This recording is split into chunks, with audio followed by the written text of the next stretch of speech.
Welcome everyone to the Oxford Preparatory Academy regular meeting of the Board of Directors. Thank you for coming out so early. September 28, 2017, 4 o'clock p.m. closed session, 7 o'clock p.m. open session. Meeting location is Oxford Preparatory Academy, Saddleback Valley Campus, 22882 Lamont Drive, Lake Forest, California, 92630. And a teleconference location, hello everyone, Oxford Preparatory Academy, they can hear us, South Orange County Campus, 23000 Via Santa Maria, Mission Viejo, California, 92691. The public, including public attending a teleconference location, are invited to address the board regarding items listed on the agenda. Comments on an agenda item will be accepted during consideration of that item or prior to consideration of the item in the case of a closed session item. Please turn in your comment cards to the board secretary prior to the item you wish to speak on. Roll call, Mr. Jackson? Present.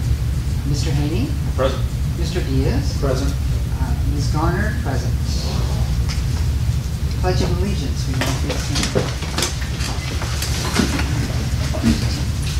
Ready, begin. I pledge allegiance to the flag of the United States of America and to the republic for which it stands, one nation, under God, indivisible, with liberty and justice for all.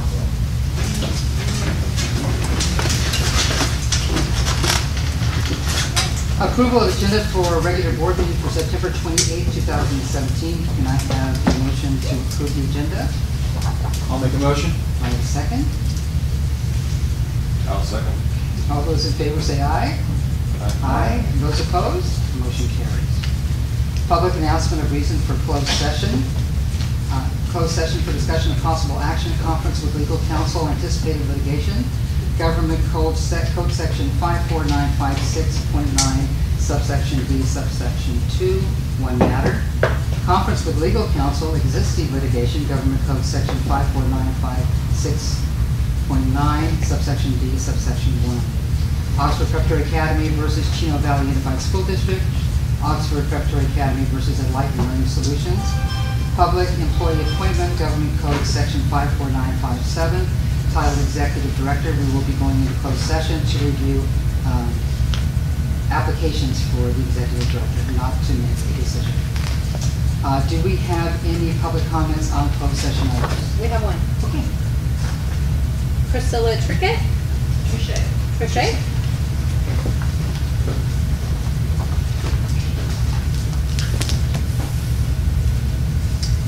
Good evening. My name is Priscilla Trichet. I am currently the parliamentarian for Honor Society at SOC, and I'm also a mother of an 8th grader.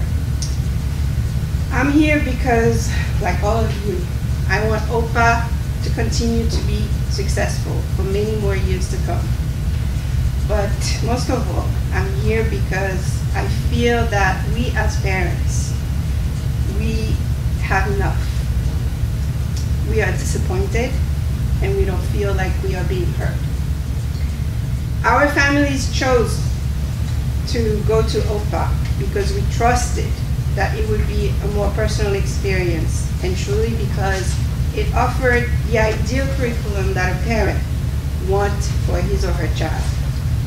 Yet, here we are again, facing the same things that we've been talking all over again.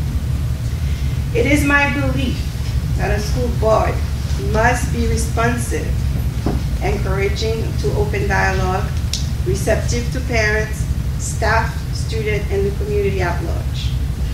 The board must take input from all groups and weigh all the facts before making a decision. Despite good intentions, the micromanagement that we are facing or seeing is counterproductive and put the success of the school once again at risk. We are a community of parents who are willing to stand behind you and support you. Why not work with us? You know, if there is one thing I learned in my professional career, is that leadership is defined by capability, certainly, but also by integrity, transparency, and increasingly by collaboration. Collaboration, because I think that's what OPA is about. And I also think because of the nature of the changes that are going on, especially now in the education world, Collaboration is very important. President Abraham Lincoln, on the brink of civil war and fighting the ending of slavery, looked at change directly in the eye, and he said, "The dogmas of the quiet past are inadequate for the stormy present and future. As our circumstances are new, we must think anew and act anew. And so must we. We need to look at these old issues in a new way, not simply for today, but to make our tomorrow more rewarding, more fulfilling, and more compelling because of the changes we make today. So with your help, we can think anew and act anew." Thank you. Thank you so much. We are going into closed session at 4:11. Good evening, everyone. We are returning from closed session at 7:07. I would like to dedicate tonight's meeting to Mr. John McKenzie. John, where are you? Thank you so much. He has served us just so tremendously over the past 7 years, and he is moving on. And Albert would like to share a few words. Albert? Well, my very first day as a volunteer at Opachino was meeting Mr. McKenzie. And for many years, I watched this man dedicate countless hours. His brilliant contribution to developing the infrastructure that we needed, his tireless protection of our kids, and ensuring that the services that they were receiving, the access to the internet, what they could and could not get to, the applications, the educational software, just the commitment to the teachers and the staff and the faculty, it was amazing, it was impressive, it was an honor to work with him, under him, for some time as my volunteer duties were, okay, what do you need me to do? And he was telling me what to do. I came to him for advice. He is just, his services to this organization has been outstanding, has been amazing, and we will miss him dearly. Thank you so very much. Thank you.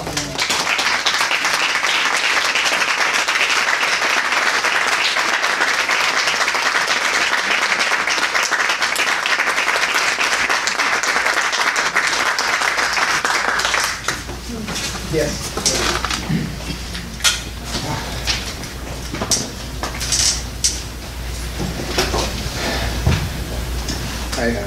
I started out with OPA.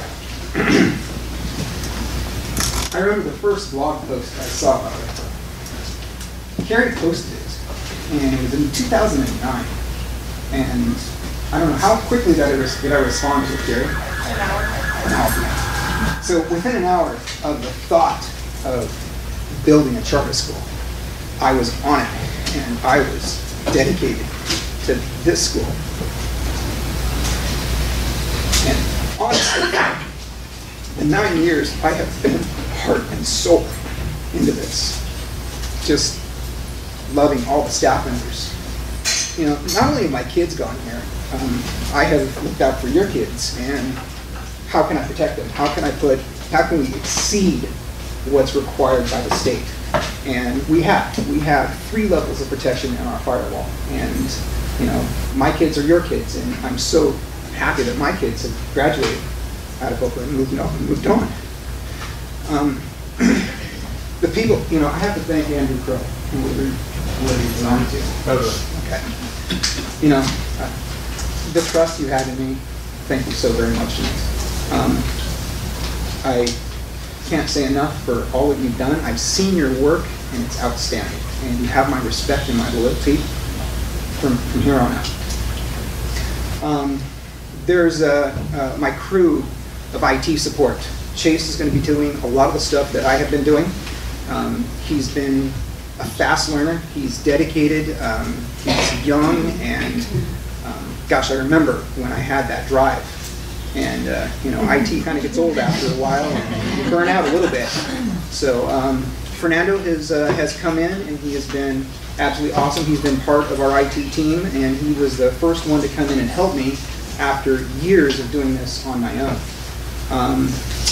Jackie Ernst, she is our remote IT, and I tease and I say the same joke over and over again. She's my right arm, and if I did something wrong, she would beat me with it. And it's fact, and she will have no hesitation to tell me when something has gone wrong or something isn't right, and I love her for that. She keeps us all on track. I love the fact that Alberto has stepped up from a parent to, volunteer and now a board member, and you are in such great hands with this gentleman over here. They're the people that I work with closely, and that's Jennifer and Lisa, Tammy, Gary, Rachel. You guys have been absolutely awesome. And the staff that I've worked with in OPA, fantastic. I have never seen a better staff anywhere I've ever worked. This has been amazing. Sandra, when you came on, you brought in such focus to the board that I've never seen before. I've been to more board meetings. I missed 3 in 8 years, 3 board meetings. And I'm not going to miss any more. I mean, I'm going to miss them.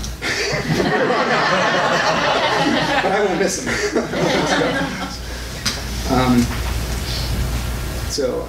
I'm moving on into the security infrastructure, and I'm going to be doing some work in the government side, and I'm looking forward to that. And I can't thank everybody enough. So, thank you very much.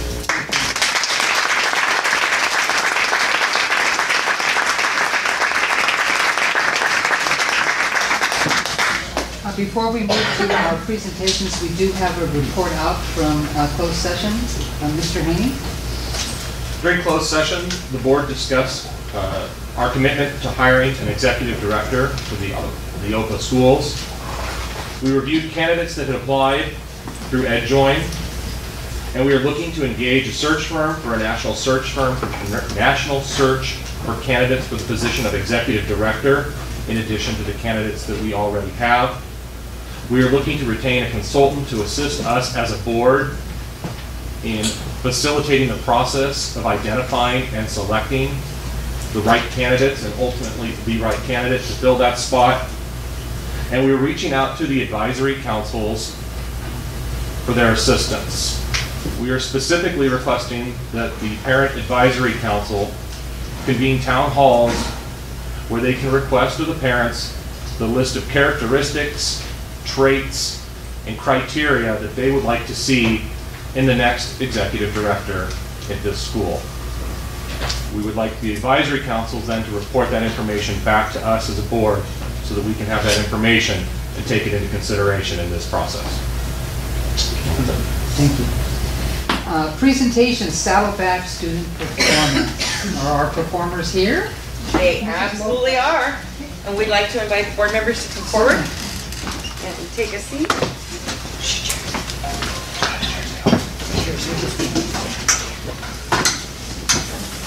So a few weeks ago, we had our OPA Awards, our first one, and our 5th grade put on a really nice performance. It was pretty much like a play musical, and so we've asked for them to bring an excerpt to you today. Let me grab it.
Paulina. All this week on the Morning Mishmash, we'll be exploring a topic near and dear to my heart, the science of stuff. Chad, you agreed to stop making that face in the air. I know, sorry. It's just I'd like to get back to the stuff that we usually do, like talking to movie stars and making brownies with their tired racehorses. And now for the moment Chad's been waiting for. Please help me welcome Striker Baldwin and Arya Marks, here to talk about their new superhero movie.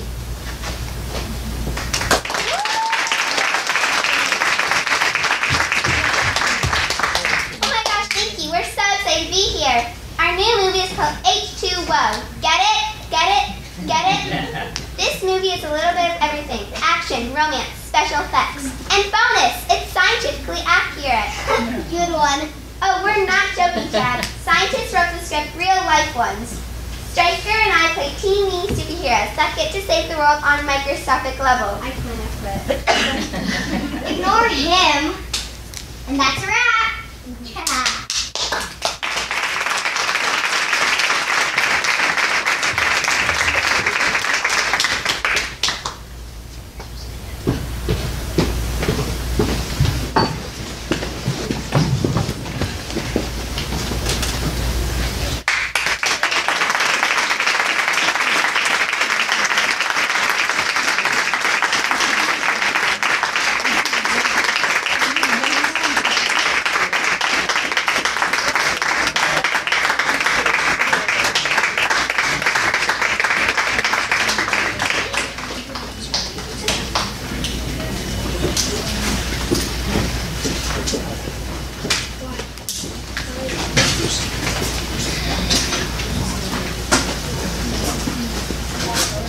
Excellent job, thank you.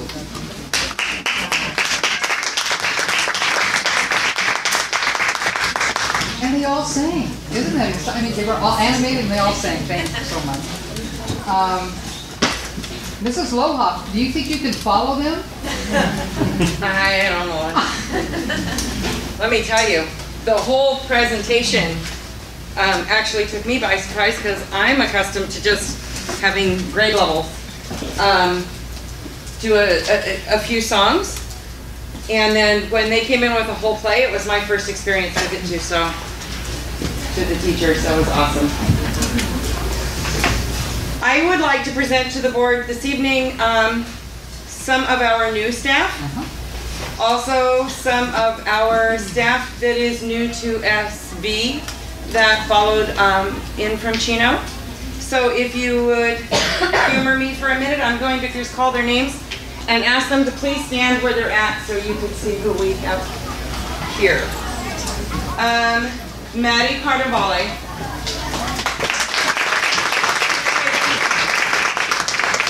Jeremiah Chandler.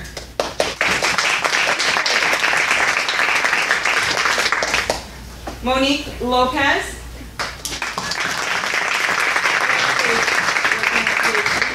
Lunch proctors. Claudia Mendoza.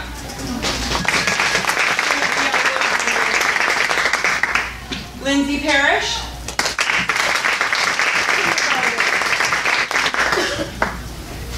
Taylor Spiker. And I believe she is out this evening. And Juliet Valaire. Also Fernanda Roca. Fernanda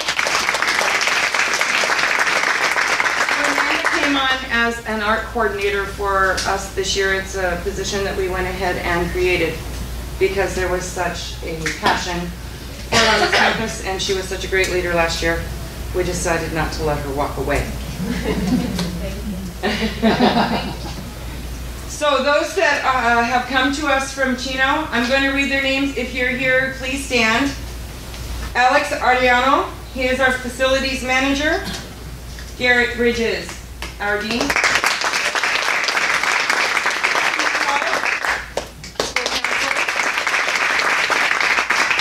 Lisa Zarnacki, she is come in as our attendance coordinator.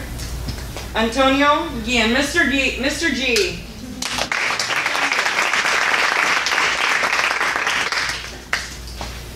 Coach Roach. Dawn Scheib, 8th grade. I don't know if she's in the room, but Dr. Tano.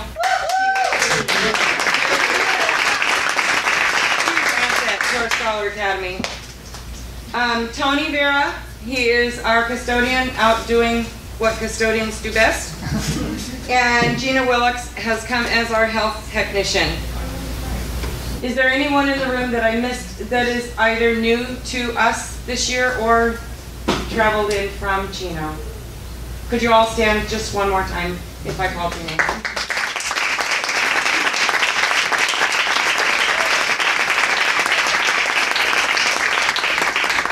We have quite an amazing team. Yes, you do, and congratulations to you, and congratulations to the new team, and welcome. We're very excited to have you here. I do have, can I ask one question, Mrs. Lohab? Yes. Maybe Mrs. Lohab. These teachers were moved into open positions, am I correct? Yes. Okay. Yes. They were all open positions. Okay. Thank you. Thank you. Enjoy your wedding. I have to share my school with you first. I think I'm next. Are you going to do a presentation on your school as well? You can sit right here. Okay. Mrs. Lohab is not getting married. She's already. No. She has a daughter getting married. Trust me, almost 40 years. I'm not doing that again. Once was enough.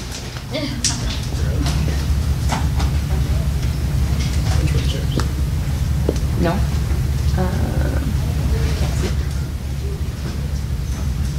There we go.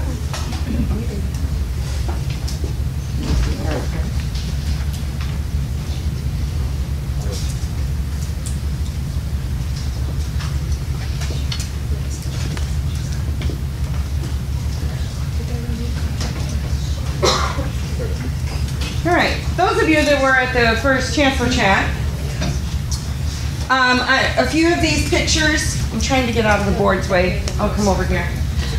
A few of these pictures were shown then, but since then we've kind of updated. I wanted to take you kind of through a quick walk of where we've been. So professional development, one of them was an activity that we put together in order to view the solar eclipse. So Mr. Dean was given about an hour's time and he traveled outside of his little classroom over there, drummed up a bunch of boxes, brought them in, and we actually had an MIPD where we taught how to make viewers so all the kids could experience the solar eclipse. Go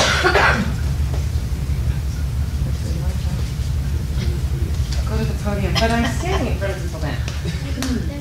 Okay, I'll do this. I can't help myself.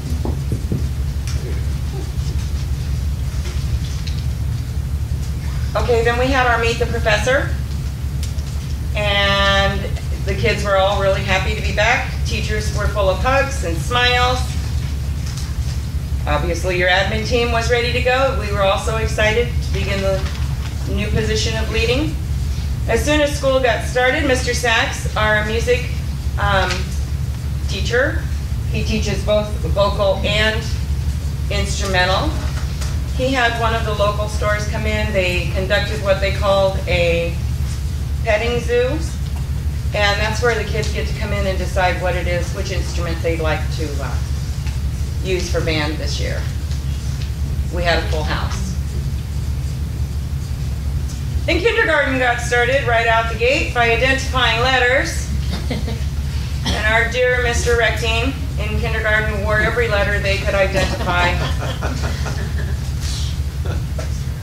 Our MI learning continued. It was evident in every classroom. First few days of school, kids were out already exploring the map. Our non-core instruction,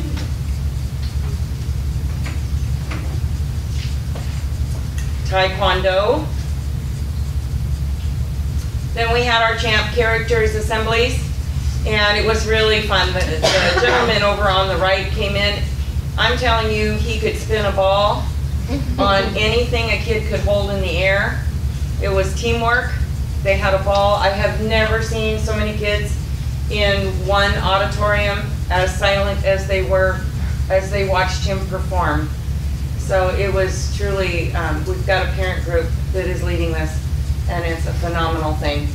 5th grade, you saw a piece of what their performance was. Here is where they were practicing day in and day out.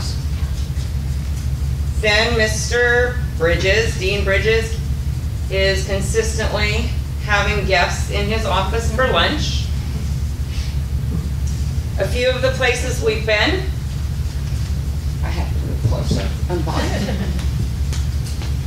Honor Society meetings, Honor Society elections, ASB elections, Red, White, Blue Spirit Days, 3 parent volunteer meetings, PEP assemblies, World Language Begins, Taekwondo began, and a whole host of others. And these are the places we intend to go in this next month. Starting with the SB versus SOC game tomorrow. Go SOC. Go higher, SB.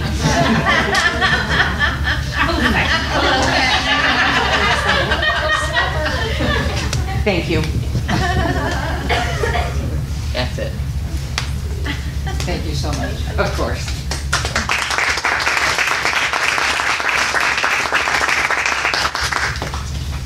Okay, the last item in presentations is the Brown Act and Conflict of Interest Training. Mr. Jerry Simmons from YMNC will be doing the presentation tonight.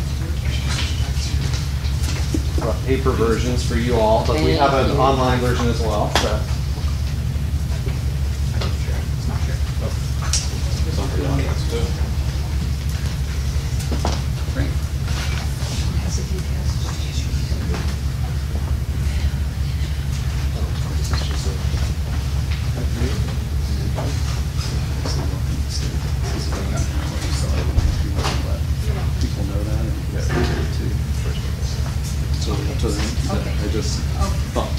Sure.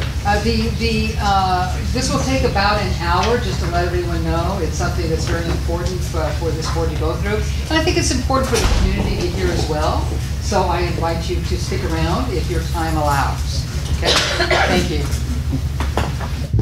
Great. Well, can everyone hear me okay without a mic? I'm usually a pretty good voice. I see nods in the back. Okay, good. So my name is Jerry Simmons. I'm one of the partners with Young Mini and Core. So a little bit about me and our firm to sort of set the stage for this. Our firm represents about 2/3 of California's charter schools statewide. So we have charter school clients in 54 counties, which is pretty incredible. So I know every nook and cranny, it seems, of the state by doing this work, which has been wonderful, an amazing privilege. A little bit about me. I have a law degree, obviously, from Pepperdine University. I also have a master's in education from Harvard University. And I got into this work because the public school that served me when I was growing up in San Jose didn't work. It had really fallen apart into a mess, and teacher strikes were going on year after year. And ultimately, I sat both my parents down, who were both educators in the district, and I told them, this just isn't working for me. You know, the system is fundamentally flawed because all their dropout rate is soaring, and there's so many problems. So, so they let me test out of high school and go to college early, and that was my path. And so when I went into school, I knew right from the beginning I wanted to do something in education reform. And it wasn't long before the college president saw me on the walkway, and as you can tell, I'm rather tall, and you know, I was this tall even when I was 14 and a half. So he found me and said, why are you here? I would just love to get to know you better. And I told him my story, and he said, yes, the system is a mess, and it would be wonderful if you could help. And what you'll need to do is you'll need to get a law degree, because the folks in Sacramento, they tell us educators what to do with every minute of every day, and they so regulate everything we do that we can't do anything without these politicians telling us how to do it. And you'll need an education degree, because the fact is that educators hate lawyers, and we want to talk to lawyers as little as possible. You know, so if you want to have credibility to reform the system, you're going to need to have a little of both. And so that's what I did. And then, as it so happened, the Senator Gary Hart here in California, who wrote the Charter Schools Act, ended up hiring me because he had one position funded by grant money to turn his law into schools. And he needed to hire someone who was both a lawyer and an educator, because he didn't have money to hire two people. And so I took the bill, thankfully, and so I got hired and helped start several hundred charter schools across the state with the Charter Schools Development Center. And then after I did that, I started practicing law full time, because what started to happen is that the school districts lawyered up to try to stop charter school growth in California, because obviously every student who leaves a school district and goes to a charter school, that district's losing thousands of dollars and charter schools gaining thousands of dollars. So it didn't take school districts long to figure out these charter schools were, kind of a dangerous thing if they get up and running, especially if they do well, as you all have, because when you do well, then more and more people want to come, right? Anyway, I've been doing law full time in just charter schools for 15 years, and our firm has 35 lawyers, and that's all of us do full time, just represent charter schools. So one of the things we do is these trainings on Brown Act and conflict of interest. We do these trainings around the state for our clients because we think it's vitally important to keep you out of trouble, because it's a lot easier to keep you out of trouble in the first place than to dig you out of a hole once you're in it if you fall into it, And for the most part, I find that charter school board members, they're really good people. They really care about kids. They're volunteering their time. They're not getting paid. And so as a result, they don't fall into trouble because they're trying to get into trouble. They fall into trouble because they're good people who just don't know all the rules. So this workshop is designed to train you on what these rules are and to help you understand, both with regard to open meeting law and conflict of interest law, how to stay out of trouble. Right? And so it's my hope to give you a bunch of tips tonight that'll give you really practical knowledge that you'll need as you go about that process. So we're going to start with the Brown Act, which is the state's open meeting law. Okay? So the Brown Act is all about allowing public to participate in your meetings. So just as tonight you have all these members of the public here, and they're here to listen to your discussion and your debate about different topics that are on your agenda. And they have the right to provide you input on things that are on your agenda, as well as things that are not on your agenda that relate to your operations here. So how does the Brown Act accomplish that purpose? It accomplishes it through agendas being posted, both on your school website as well as physically within your jurisdiction.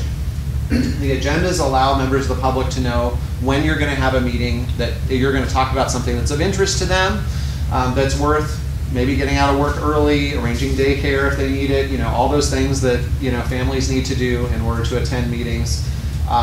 Or whether this is a meeting where nothing on the agenda, it's fairly routine business, I don't need to go, that's fine, I trust my representatives to act on my behalf in my best interest, right? So the agenda is really the critical crux of the Brown Act. What's on the agenda lets public know what you're going to talk about, okay?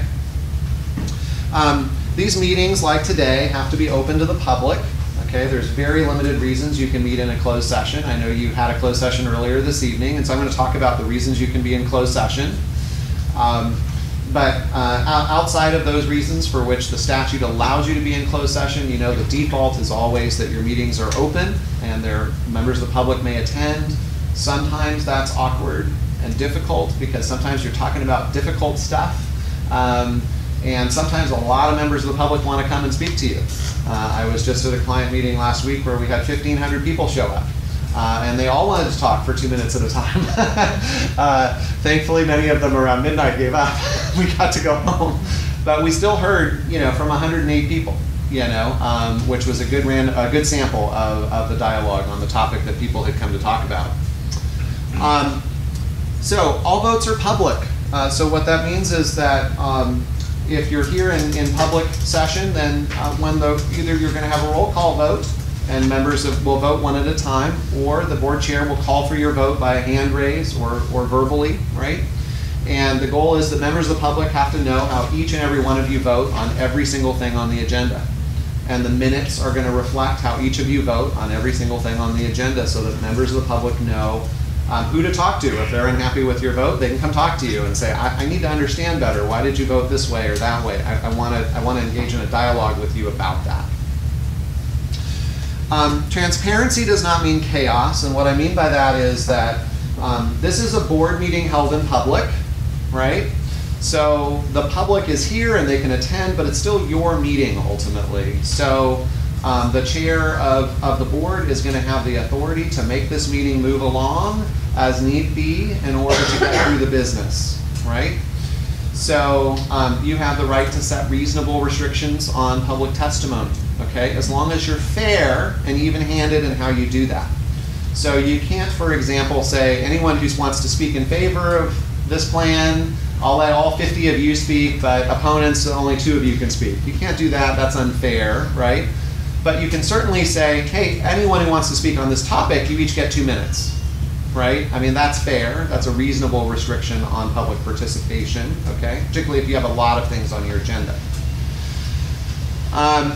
Schools can set more stringent requirements that foster greater public access, and I note this just because every now and then I've noticed that schools will do something either in their bylaws or in their charter where they set a requirement that's greater than the ones that we're going to talk about today. What I'm talking about today are the minimum legal standards set by state law. You can always set requirements that give greater public access. You just can't ever have less public access than what we're going to talk about today. So when do you need to post an agenda? You need to post an agenda anytime that a majority of the board, so right now you have 4 members, right? So a majority would be 3.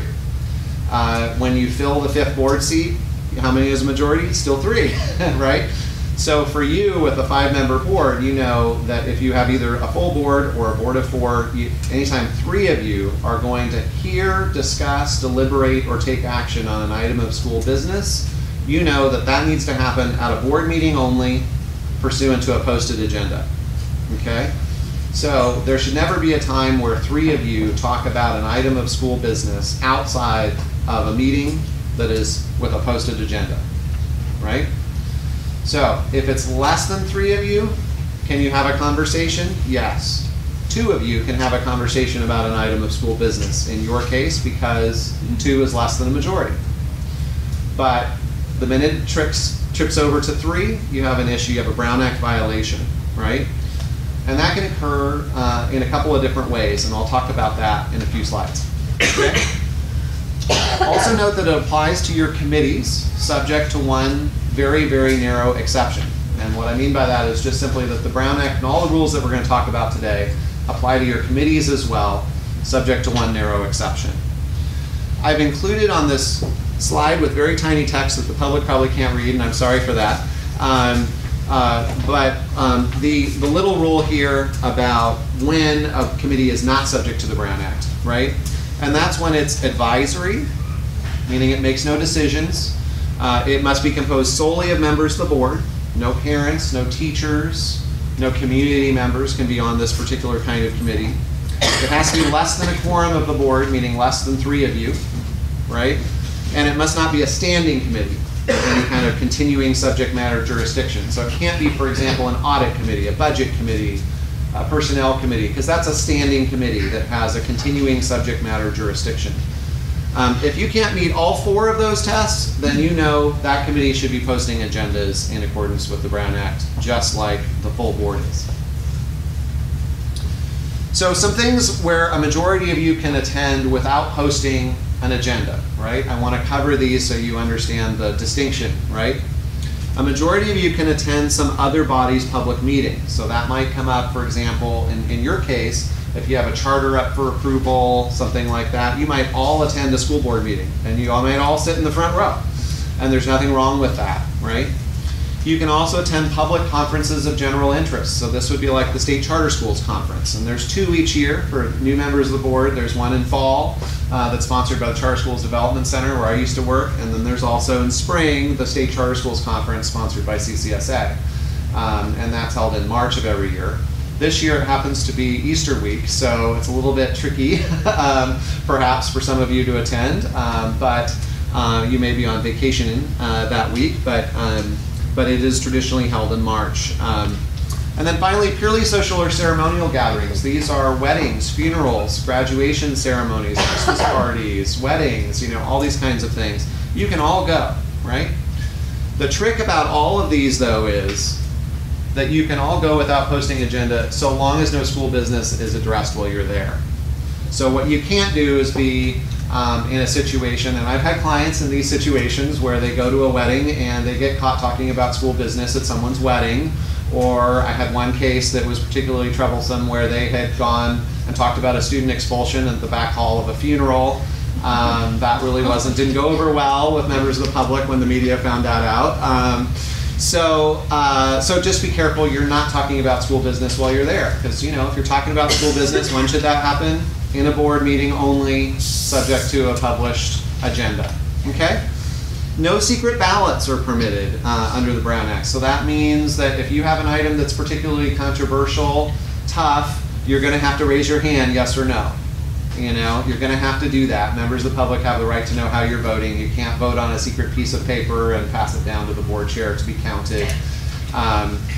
This isn't like voting for people for public office. You are actually in public office, and so the public has a right to know how you're casting your votes.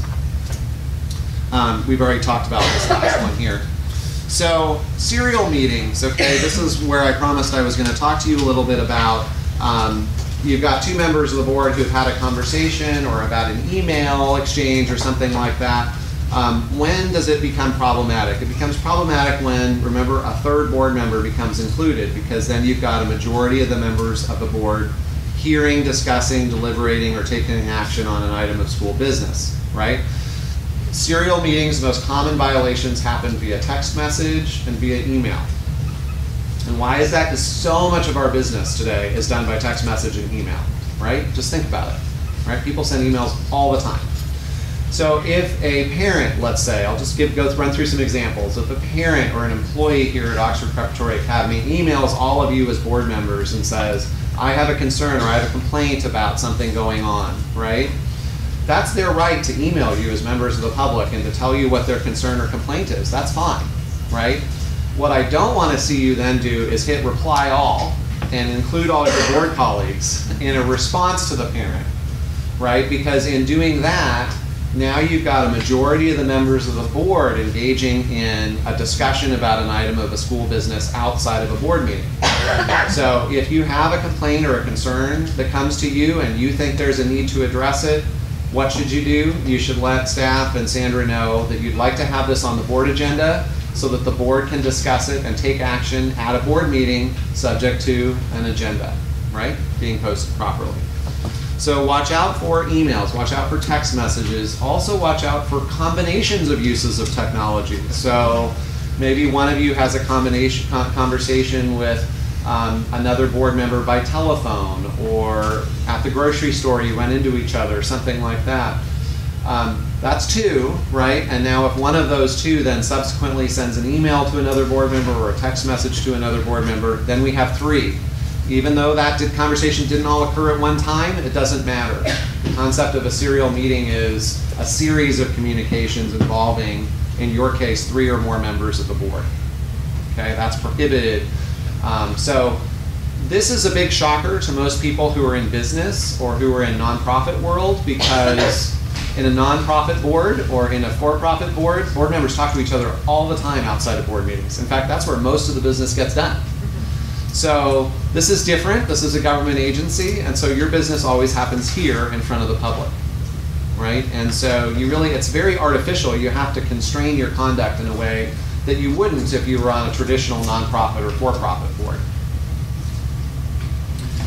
If any of you participate in a meeting by phone, there's 6 special rules that apply, which is why generally I advise you to not do telephone conferencing if at all possible, because it's a little bit of a hassle to comply with all this. You can do it.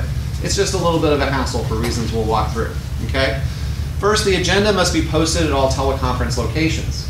So if it's a regularly scheduled meeting of the board, that's 72 hours in advance of the meeting. Which means if your aunt dies in Kansas, right, the day before a board meeting, and you fly to Kansas at the last minute, can you participate in the meeting from Kansas? No, because the agenda was not posted in Kansas 72 hours in advance of the meeting, right? Number 2, each teleconference location must be identified in the notice and agenda of the meeting, meaning the address where you will physically be must be on the agenda.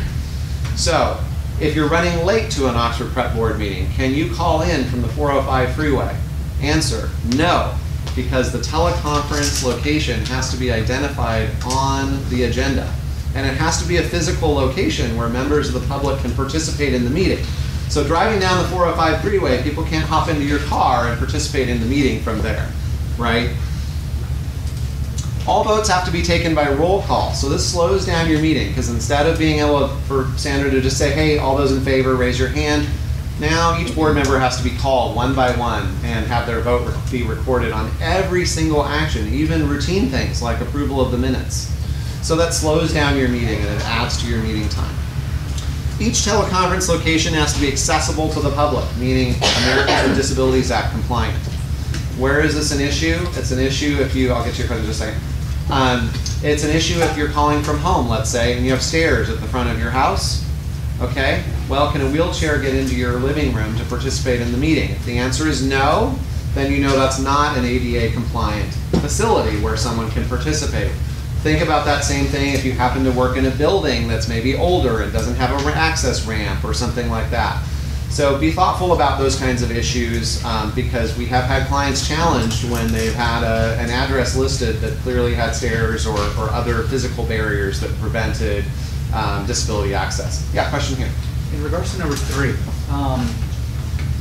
but all those in favor say aye, all those opposed say nay. That's not the individual roll call, but that still meets the requirement, correct? It does not meet the requirement. So you would need to call each board member by name, and their vote has to be recorded separately and individually if you do a teleconference. If you do a Right, okay. So these are all teleconference specific rules, okay. Right? Now, members of the public must be able to hear and must have the right to address the board directly from each teleconference location. Not a big deal because most of us have a speakerphone capacity on our cell phones these days, right?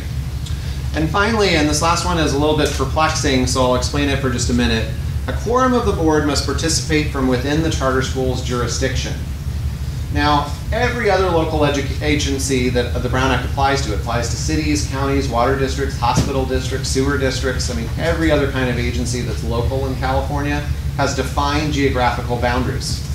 And you know what those boundaries are because it's the boundaries that elect the people to those public offices, right? And it's the boundaries for purposes of taxation, right, of those citizens. In your case, you're not elected by the public directly, and nor are you empowered to tax anyone, specific group of voters, right, for your operations. So there is no definition in the Brown Act of what a jurisdiction is for a charter school. It's a very weird sort of thing. There have been a couple of bills over the years that have sought to clarify it, and they were vetoed for unrelated reasons. So what I would say about this is school district lawyers routinely take the position that jurisdiction means if you're in only one district, that your jurisdiction is the boundaries of that district. And in the case of you guys, because you have 2 charters, right, it would be the boundaries of the district that has approved you. And in the case of your charter that was approved by the Orange County Board of Ed, the district that originally denied you, okay, that is the posture that school district lawyers take. There's been no court case on this, but I will just tell you that if you do something other than that, you're likely to get a notice to cure from your authorizers because that is the typical way that school district lawyers perceive this jurisdiction question for you. Executive compensation. This is a relatively new law. So approval of your CEO, executive director compensation must occur at a regular meeting. So when you get to the place where you've identified your executive director, I heard you talk about that you're in the process of that. So when you get to the end of that process and you have a person and you have a contract negotiated, what do you know? You can only approve that contract at a regularly scheduled meeting, not a special meeting of the board, okay?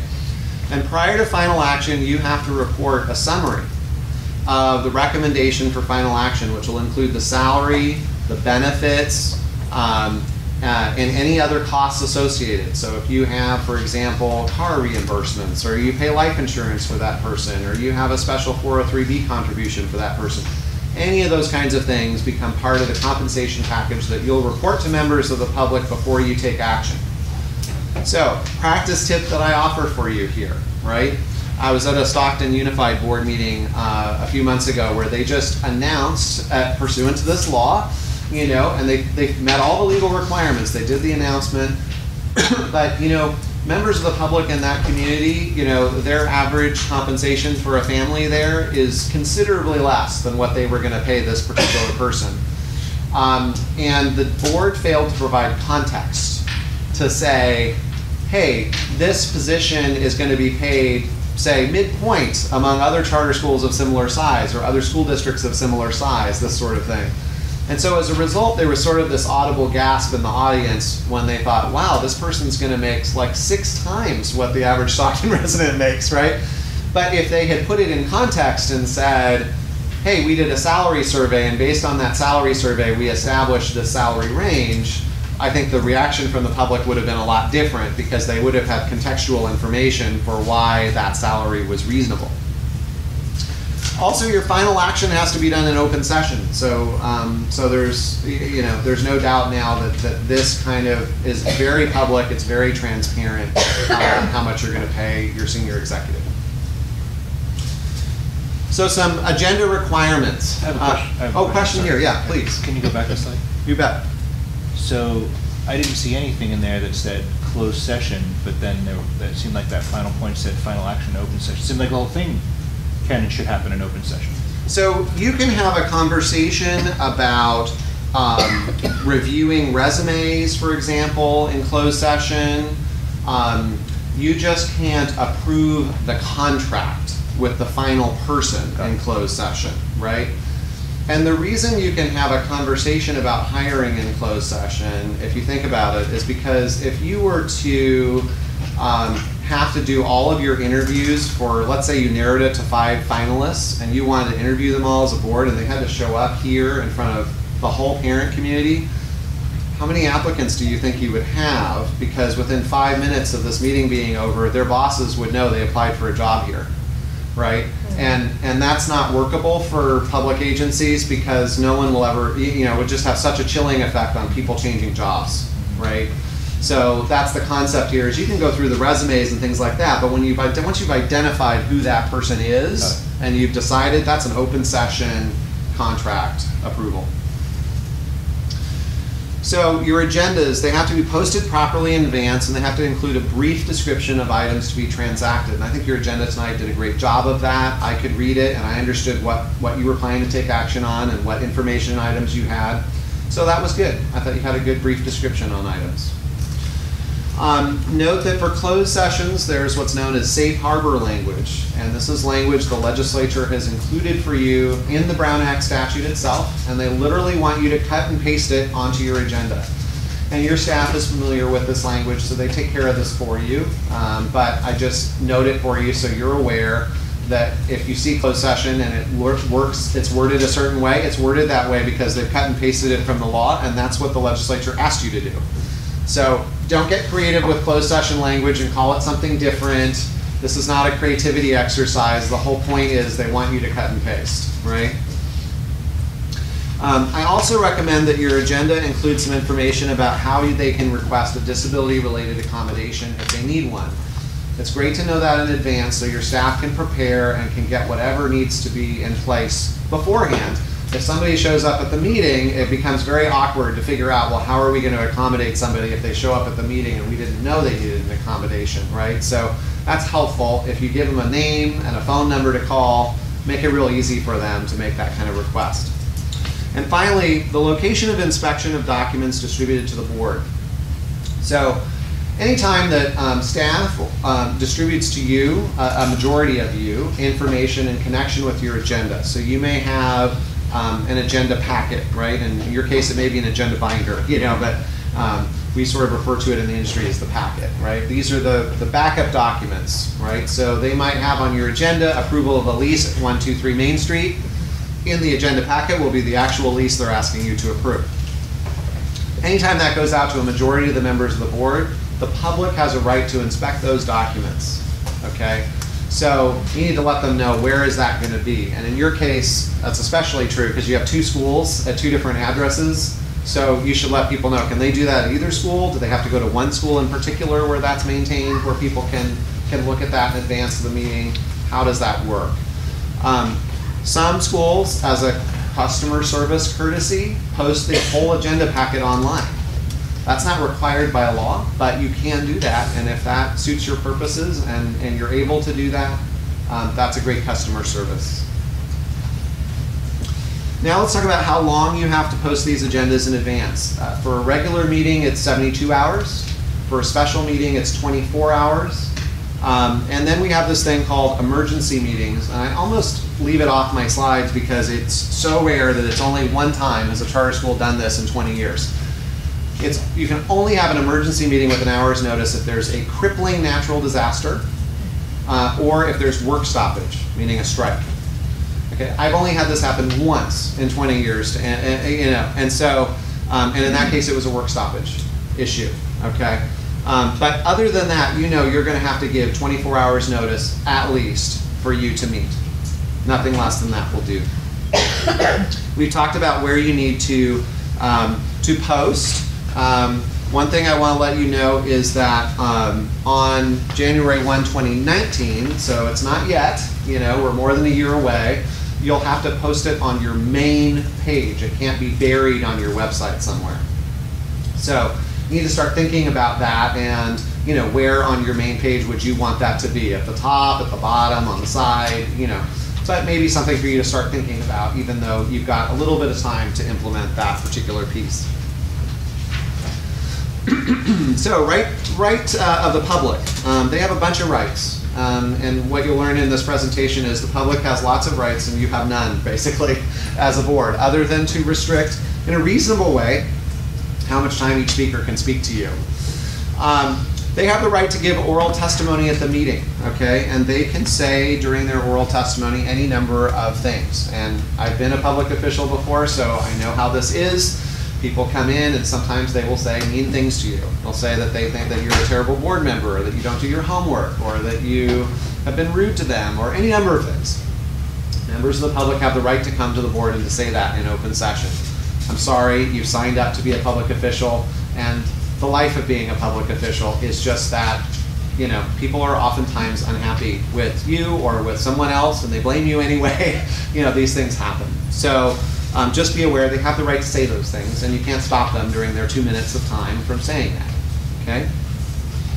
Now, if they become so disruptive that the business of the meeting literally cannot continue, and I had one circumstance like this. I was attending a Long Beach Unified Board meeting, it's probably now 5 years ago, and some folks came in with giant drums. And they had surrounded the entire room with these giant drums and were beating the drums, so the board literally could not transact business. In that case, you do have a right to clear the room, but members of the media have a right to stay unless they are participating directly in the disruption itself, right? So you can, under that very limited circumstance, basically throw the public out. But outside of them disrupting it to that degree, you're going to have to allow people to clap as they did earlier for an employee they like, or things like that. That's not considered a material disruption. They have the right to audio record and broadcast at your meetings, and that's true for both random citizens as well as the media. So I was at a client board meeting last week, and we had Fox News and CBS and ABC, and they were lined up in a bank on the side of the room, broadcasting live from the meeting, and it was, bright lights, the whole deal. And they had every right to do that because the Brown Act gives them the right to be there and to broadcast live from your meeting if there's something that's of interest to the public, right? Limitations on conditions of public attendance. You can't have any, right? So you can't require someone to sign in as a condition of coming into the room. You can't require someone to be a citizen. You can't require them to show their driver's license. There's nothing you can do as a precondition of them entering the room. Now, if they would like to speak to you, most commonly you will see a speaker card that you will create just to facilitate the board chair being able to call people's names to speak to you, right? Because if you didn't have that system, it would be very chaotic, right? But as far as coming in the room, they can come in the room and sit here, and they don't have to tell you their name. They don't have to give you any information whatsoever, just to come and sit and listen. We've talked about non-discriminatory facilities under the Disabilities Act, right? And we've talked about the fact that you have to make those copies of agendas and writings available right, at the school site. So new law though, effective this year, you must provide twice the time for public testimony if somebody comes to you and addresses you in a language other than English. So this is brand new this year. So what do I recommend about that also that goes with this is you should think about, is there a staff member or members who you will put in charge of translating at least the most common languages that someone might come and speak to you in. Obviously, if somebody comes to you and speaks in some obscure dialect, you may not have a staff member to help, right? But if they're coming here to speak Spanish, well, certainly you have someone on staff who speaks Spanish, right? And who ought to be able to translate for you and members of the public what that person's saying. The idea here being that they should, by giving them twice the time, they really have an equal amount of time because there has to be a translation given, right? So it's just trying to make it equal for them. Before we get too far away from this, as we talk about accommodations under the ADA, connected to maybe that telephonic thing, is in the interest of giving as many people access to these meetings as we can. There's all sorts of tools that are available, Facebook Live, or whatever. Right. Is there a way for us to enable some technologies like that without necessarily, so that people can watch what's happening? You can always increase participation of the public. You just can't do less than what we've described here. So yes, you can do that. You just can't do it in a way that violates the teleconference rules. So for example, if you're all here and you just want to have the meeting broadcast, that doesn't necessitate teleconference rules because you're all here. Okay. But if one of you participates from some location other than here, then those 6 teleconference rules also apply. Got it. Well, and I'm just interested to know that as far as them talking back to us, I don't know if there's, what method could we put in place? Can they text us a question? Totally. You could have that in place. You could, some of my clients who have multiple schools have a staff member at each school, and they have a video camera set up, and they have a microphone. Like we do here. You see there's another campus that you saw here. Yep. And so that's perfectly fine. It's not required by law, but it's a nice customer service. Yeah, and I'm saying, just to be clear, in addition to that, a way that if somebody wants to sit at home, they don't want to come here. Right. And sit for hours while we do whatever. If you want to do that, if you can find a way through Facebook Live or something like that to make that available, absolutely you can do that. There's no restriction on you doing that. The only time you have to think about this legal piece is if one of you isn't going to be physically present at the board meeting, just know those teleconference rules get triggered and you have to follow all of those, right? But if members of the public, they can watch and participate from wherever you let them. Okay. Sure. So closed session. So there's 6 reasons why a charter school board can be in closed session. If you look at the Brown Act, the list is much longer of potential closed sessions, but these are the only 6 that apply to charter schools. Hospital districts, for example, have special ways they can meet in closed session to talk about patient records, but you're never going to do that because you're not a hospital district. So let's go through these. Pending or anticipated litigation. Okay, now this one, pending litigation is where you have litigation that you have filed against someone else or that someone has filed against you, right? So it's actually on file. That's pending litigation, okay? It's pending before the courts or pending before an administrative agency. Anticipated litigation is different. That's where either, you're thinking, right, that someone might sue you over something, and sometimes that person doesn't even know the facts. Sometimes they do. So an example where they do know the facts. You fire someone and they think it's wrongful termination for discriminatory purposes. The person says to an administrator, if you fire me today, I'm going to sue the board. Okay? The board then could say, hey, that's anticipated litigation. We've been told that if we fire the person, we're going to get sued. Well, now we have the right to meet in closed session and for you to get advice from legal counsel about how to handle that potential claim, right? And how you might mitigate that potential litigation claim. Now, a case where the person might not know, right? You could have a scenario where maybe the school has asbestos or has a mold issue or something like that the parents and students don't even know about, but the school finds out about it somehow because maybe there's a leaky roof in the wintertime and somebody goes to do an inspection and they're like, whoa, there's a lot of mold in there, you know. You might be able to be in closed session or anticipated litigation even though nobody knows about it but you. Because if people do know about it, they might sue you once they knew, right? So you can meet in closed session, talk about your strategy for how you're going to handle that and mitigate those potential claims, okay? Note that this is conference with legal counsel, meaning that the purpose of either of these two is for you to receive advice from counsel. So counsel should be present either in person or by phone, or you should have a written legal opinion from counsel that you're reviewing. If you don't have one of those three things, then you're not having a conference with legal counsel.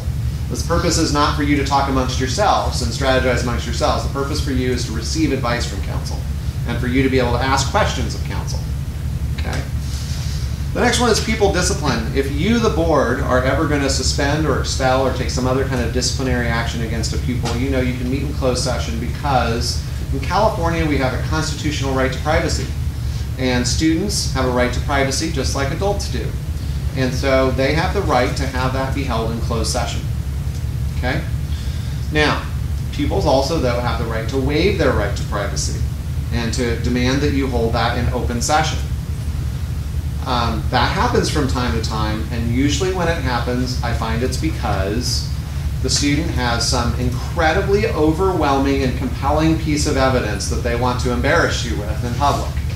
So if somebody ever says, I waive my right to privacy, I don't want this expulsion in closed session, I want this in open session, that's a red flag for you to go, we need to look into this further maybe before the board meeting to make sure that we really have a legit cause against this kid, because if we don't, you know, then we're going to have issues. And so sometimes there's issues, for example, where a teacher will say something and try and get a kid in trouble, but maybe the teacher has been involved in the incident in some way.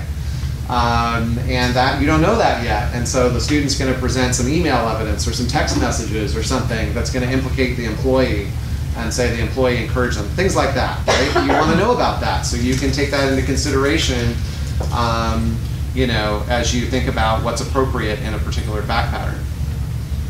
Personnel, this is the appointment, employment, evaluation, discipline, dismissal, or release of an employee. So it's the whole gamut.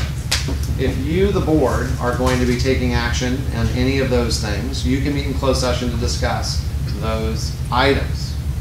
One caveat, though, is that you must provide 24 hours written notice if you intend to discuss any complaints or charges against a particular employee. If you fail to provide that written notice 24 hours in advance and you discuss complaints or charges against a particular employee, then any action that you take in that closed session is void. And that employee is going to have good cause to come back on a wrongful termination claim and be reinstated. So you want to make sure that if the board itself is going to talk about complaints or charges against a particular employee, that you provide that employee the 24 hours written notice. Next one is real estate negotiations. So this would be you're negotiating with a school district for facilities or you're negotiating for private facilities. Either one, if you're talking about either the price or the terms of a lease, then you know you can meet in closed session and negotiate that. Okay? Next one is labor negotiations.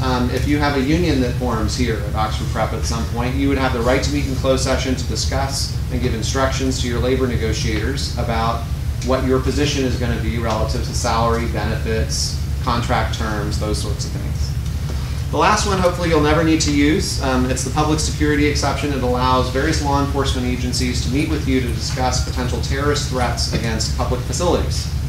So hopefully that one will be the ixnay. You'll never have to know that one. So for closed session, you're going to use that safe harbor language that staff does for you. So they handle all this for you. You're really fortunate to have staff. If you're one of these small mom and pop schools, this is kind of like a nightmare for them because they don't have professional staff like you do to handle a lot of this. Prior to closed session, you have to make a public announcement of the reason for closed session. And that's just as simple as the board chair saying, we're going to closed session now to discuss this, this, and this. All you have to do is read the agenda language. What are you going into closed session to discuss? And after closed session, just as you did today, you have to give a public report on any action that's taken in closed session. Okay? And you must include the vote or abstention of every board member on that action. So if you say vote to expel a pupil and the vote is split, then you're going to say the board voted 3-2 to expel a pupil, with board members X, Y, and Z voting yes and board members A and B voting no. Everyone will know exactly where everyone stood on the issue. They won't hear the whole debate that led up to it. They won't get to see any of the information that the board weighed as it considered it, but they'll know the final outcome and who voted each way. Semi-closed meetings are prohibited. What this means is you can't invite your friends into closed session and exclude your enemies. This isn't a thing where you get to pick and choose who gets to be there. The only people who should be in closed session are people who are there to give you information or who you're giving direction to on one of those 6 items. They should, by the way, only be there for the item that they specifically have information on. So you would not have your real estate broker, for example, if he's there to discuss real property negotiations, sit in as you're talking about the student expulsion. You would not have the student and parent sitting in as you're talking about real estate negotiations, vice versa, right? So you, the board, will control that by only inviting people in on each agenda item as is appropriate, and then you will excuse them as is appropriate. And finally, confidentiality is required. This means that all members of the board have a duty to maintain confidentiality of any information that you learn in closed session. If you disclose information to any other party, including your wife, your kids, your best friend, anybody else who's not a board member and who is not your legal counsel, then you know you've got major problems on your hands, because that disclosure of confidential information can subject you to a referral to the grand jury. You do not want to mess with that. You want to make sure that any information that you learn in closed session stays in closed session, and that is to protect the public, ultimately, from you getting a bad deal on their behalf. Or, and so that could come up a few ways, right? Let's say that the public came to find out that you were particularly interested in buying some particular building in town to be a school. If a board member left and was to disclose that to someone, well, someone else might swoop in and buy that building first, or try to, and that would drive up the cost, right? If you were to talk about an employee or student discipline matter, that's a breach of that person's right to privacy, and they're going to have the right to sue the school and the board for the breach of that privacy. And that could be a 6-figure, 7-figure kind of thing, depending on what the breach was and what you said and what you disclosed. So that could be a very expensive thing for the school. So the point of this requirement of confidentiality is really to protect the public from you exposing their tax dollars to potential litigation. Okay? So what are the penalties and remedies for violations? 2 things. Civil remedies are that any member of the public can send you a notice and demand that you cure a Brown Act violation. If you receive one of those, call me immediately, because you have a limited period of time to respond. And we want to make sure that you respond in a timely way. If you fail to respond, or you say, no, go pound sand, we're not doing it, and a judge later finds that you violated the Brown Act, then the prevailing party, the prevailing plaintiff, will be entitled to attorney's fees. The bad news here gets worse, right? Because the attorneys who specialize in this area often charge twice what a typical attorney's fees are. And so you're going to pay your attorney's fees to defend, and you're going to pay double to the other side, you know, who's going to get their attorney's fees awarded to them if they win. So this could be, again, a very expensive proposition for you. So as a board, this is an area you don't really want to mess around with the Brown Act, because it can create a lot of liability for you and can really tie you up procedurally. The other thing that the prevailing plaintiff is going to get typically is that the judge will void your action as a board. And so then what you'll have to do is what? Post your agenda, give proper notice, discuss it again, and vote again. Well, it would have been better to just do that in the first place and save the attorney's fees, right? So if you're in a gray area and you don't know, but you think, well, this could go either way, might be better just to put it on the next agenda, discuss and vote again, and not turn it into a bigger deal than it needs to be, because the other side might get attorney's fees, and it's going to take you a lot of time. You're going to tie up your administrative team and you and your time, right, potentially in a court proceeding, where you're going to have to take time off work to go show up in court. This is going to be it would be a huge pain, right? So you really want to make sure that if you're going to tell someone to pound sand, that you better make sure that you're right before you do that, in other words.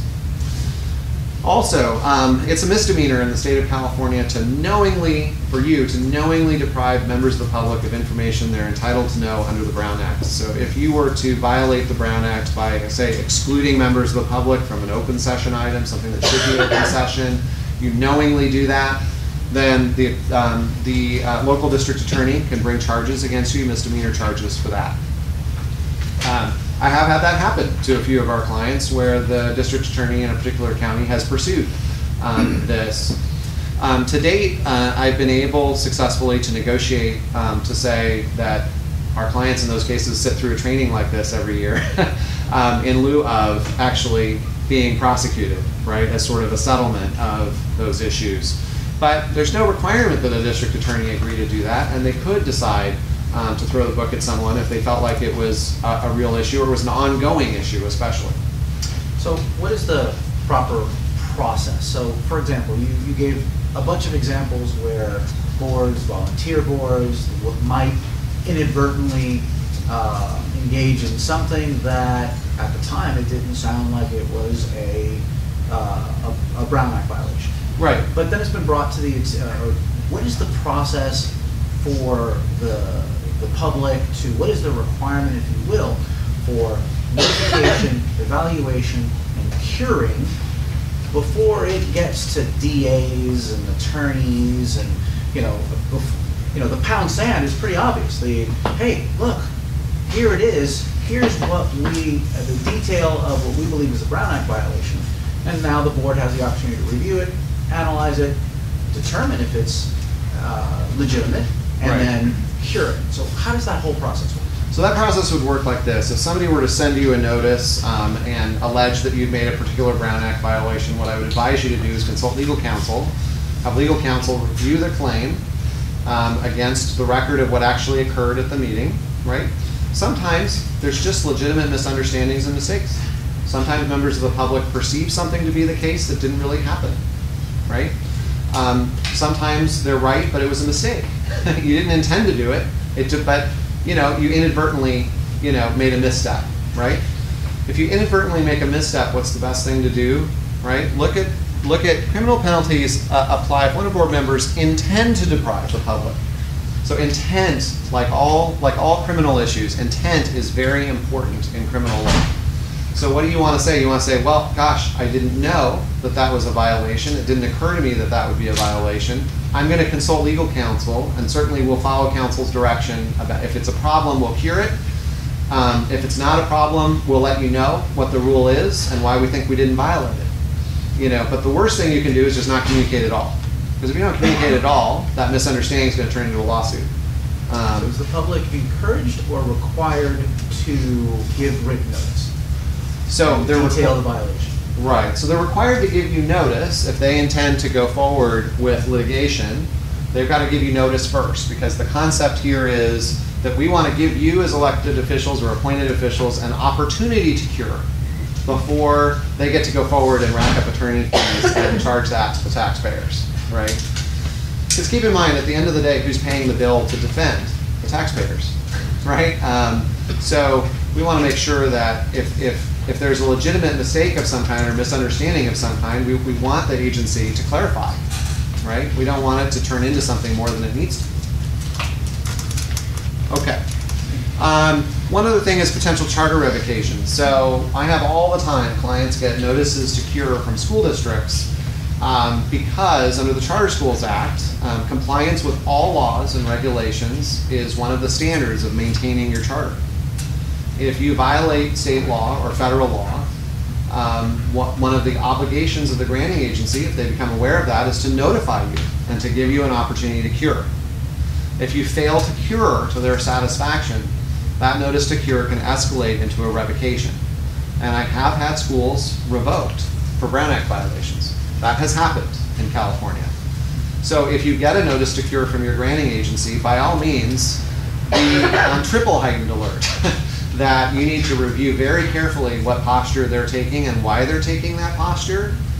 And you want to be really, really certain that you act in a thoroughly researched way and that your answer is very thorough to an accusation from a granting agency because of the potential for revocation You just don't want it to escalate. So many things happen even once this process starts, right, that are problematic. Because, for example, you might need to borrow for cash flow purposes or something like that. Many charter schools do, especially when we were down during the economic downturn. Virtually every charter school in the state was borrowing because the state would pay you months late. You know, for the student you had to start educating in September, and sometimes they wouldn't pay you until February or June of the next year. So you had to borrow for cash flow purposes. But you know, I had clients who would get notices to cure, and the investors would be like, well, we're not loaning you money. You might get revoked. You might be put out of business. This seems terribly risky to us. And merely having the notice to cure, not the revocation itself, but just the notice to cure, created massive problems for them because they weren't able to borrow money to meet payroll and things like this. So you have to be really thoughtful about notices to cure and having really good relationships with your granting agency, so if there's any misunderstandings that need to be clarified, you clarify those right away, right? Trying to go on. You may not let me go on. I think this is dead. I may need new batteries, unless I'm doing something wrong. Sorry. Momentary technical glitch. Uh-oh. You broke it. Is that the next one? Yeah, this is the next one. Okay, do we get it back? There we go. Oh, perfect. Great. So, a notice of demand for cure can also be sent to you by the district attorney. And this is the other way that you'll get one of these notices. So we talked about members of the public, and now this is from the district attorney, right? If you receive one of those, then you know the DA has received a complaint. They're thinking about pursuing misdemeanor charges against you. So if you get one of these complaints, by all means, you know, that's a 5-alarm fire. You better make sure that you respond immediately and clearly to the DA about why it's not a problem, why you did not have intent, and what you specifically are going to do to fix whatever the problem is that the complaint is about. Yeah. Let's try it again. You can use it as a touch screen. Right? Can I just swipe it? Oh. Okay, so that was Brown Act. Were there any pressing questions on the Brown Act from members of the board before I move on? Or is it okay for me to move on to conflict of interest? Are we good? Okay, great. So conflict of interest law. This one's probably the more interesting of the two, even though both are kind of boring, dry topics. But this one's the more interesting of the two because if you fail to follow these laws, you can spend some time in jail because these, some of these carry felony penalties, not misdemeanor penalties. So that tends to wake people up. Also, the Fair Political Practices Commission has the authority to fine you personally for some of these violations, and we'll talk about that in a couple of minutes. We actually were really fortunate in our office. We just hired a former executive director of the FPPC to join our legal team, and we're really happy about that because there has been just an extraordinary explosion of complaints and issues around conflicts of interest in charter schools. And he wrote most of the state's regulations that relate to this. So it's amazing to have somebody with that level of, and depth of knowledge on joining our team to help charter schools statewide. And again, our goal is just to keep people out of trouble. That's the goal. You know, we don't want to have people be in trouble. So in addition to those potential criminal penalties, potential personal fines that the school can't reimburse you for, there's a potential, again, of charter revocation for the reasons we discussed before, same kind of deal. There's a loss of good reputation because when you get newspaper articles alleging that your board or management team has conflicts of interest, then you lose trust of parents, you lose trust of the community, and that creates problems and issues. And that then leads to either parents or foundations stopping their contributions to you, that sort of thing. It also can lead to distractions and public controversies. And most recently, I would say we've seen two instances where the Western Association of Schools and Colleges has sent notice to one of our clients that their accreditation might be revoked for a conflict of interest issue. And that, I mean, I'd say that never happened for 20 years, and all of a sudden in the last 6 months it's happened twice. So I would say that's a new threat on the horizon. Right? So we have to pay attention to these issues because there's an accrediting standard around ethics and honesty of the school. Well, didn't that happen here? So there you go. So there you go. So a conflict of interest. What is a conflict of interest? A conflict of interest is any time you have some personal financial interest in the outcome of some public decision that you're going to make, right? And you as a board member or as a member of the management team here participates in the decision-making process, or you influence the decision-making process, or you just attempt to influence the decision-making process. What is the distinction there? You might be a really poor persuader that doesn't ultimately succeed in getting your wife or husband's company hired to do a certain contract here, but the fact that you even tried is sufficient to trip up legal violations for you, even if you weren't successful, even if your colleagues didn't ultimately go for that, okay? So in short, a conflict of interest is anytime you have a clash between your duty to your public office and your personal financial interests. So the trend here has been toward more legislation and investigations relating to conflicts of interest. Over the first 14 years or so of my practice in this area, I would say that maybe we had an issue like this happen maybe once a year, statewide. The last 18 months of my life have been spent doing almost nothing but defending state audits, FCMAT audits, and investigations. And so it gives you a sense there's been a huge shift in the landscape. District attorneys, the FPPC, the state auditor's office, the members of the legislature, they're paying attention to the headlines. They care what they read in the newspaper. And when they see that people are engaging in bad conduct, they want to go after you. And so as a result, we see a lot more activity here. I'm just going to grab a drink for a second.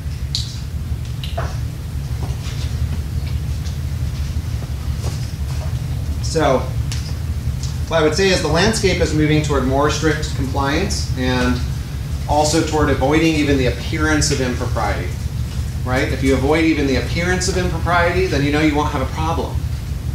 When there's an appearance of impropriety, people investigate things. People start digging. People want to know what happened. People want to know if their issue is real or not. So if you just avoid the appearance of impropriety, you'll save yourself a tremendous amount of time and scrutiny. So that ultimately is the bottom line, big picture. If you take nothing else away from this whole presentation, if you just avoid the appearance of impropriety, that is the best way to protect yourselves.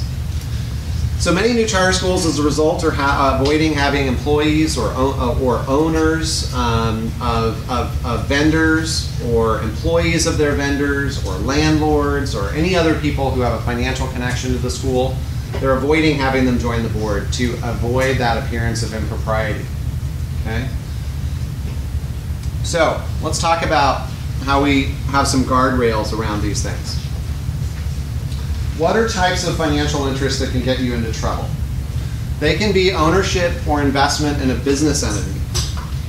So let's say that you own a landscaping company and the school wants to hire a landscaper. Let's say you're an insurance agent and the school needs to go out for bid on an insurance contract. You just know that if you have any sort of private interest, or your spouse does, that your company that you own or that you have a business position in, and any company that your spouse owns or has a business position in, should not be bidding on work here at Oxford Prep. If they do, you know you're going to run into an enormous array of problems. So my advice is don't do that. Don't ever do that. Just avoid having any member of your family be in a position where they're doing work here at the school. Investment in real property. Okay, this one comes up where you own land and the school, you try and influence the school to buy the parcel next door, and then that drives the value of your property up because maybe Oxford Prep then needs some parking spaces or something, and then they want to rent your space for the parking. We avoid those kinds of things by just saying, if you have an investment in real property, then you ought to not be participating in discussions or votes where the value of that property might be impacted in some way by decisions that you make as a public official. Source of income, this one is broadly construed. So it most typically is your job, right? But it might be some other source of income that you have. We have many different kinds of ways people can get sources of income, not just jobs, but sometimes honorariums, speaking fees, things like that.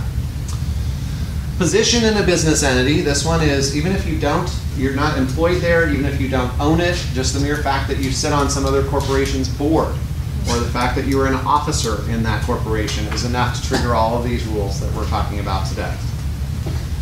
Sources of gifts. Gifts are highly restricted for you as public officials, okay? There's a gift limit that we're going to talk about.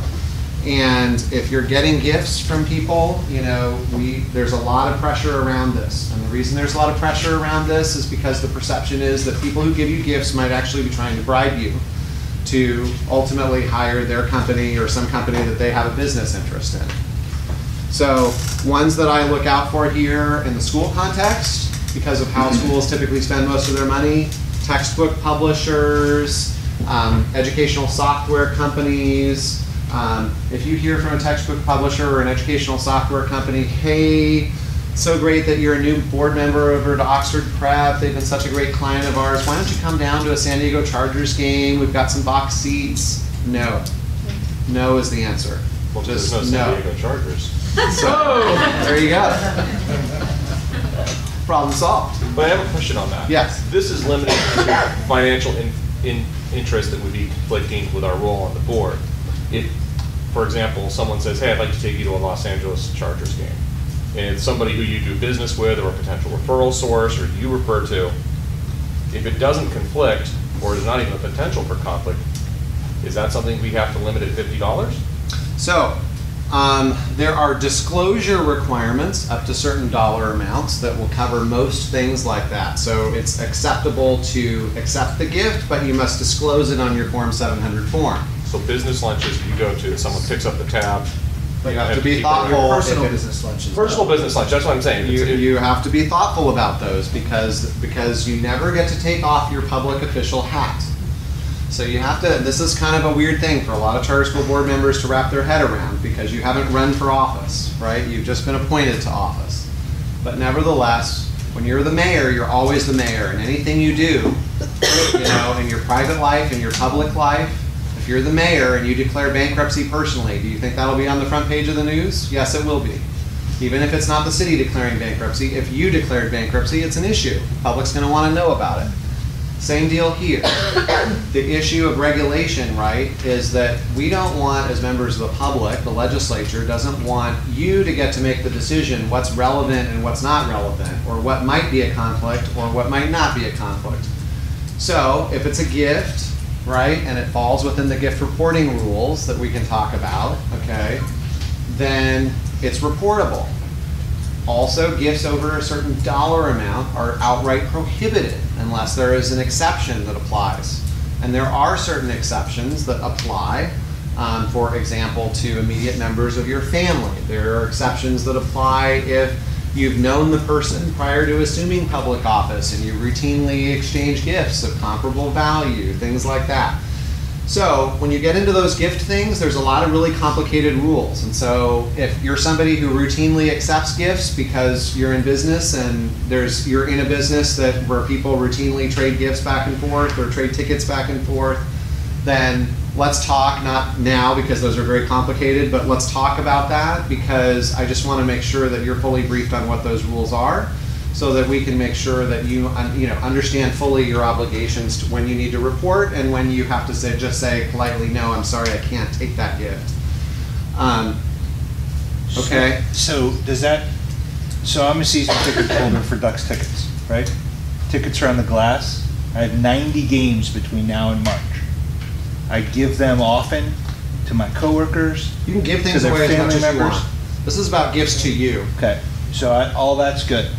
So as long as some member of my family is consuming them, or I go to a game, or you can give them to anybody you want. You can give them to employees at the school if you want to. You're giving them away. That's fine. What we're concerned about is gifts going to you, because the presumption is that if somebody is giving you a gift, they might be trying to curry favor with you in some way. Okay. Because they're looking to increase their contract size, or they're looking to get a job here, or something like that. Like, the assumption is, this is not about you giving gifts to others, right? We assume you have good charitable intent when you give money or gifts away to others.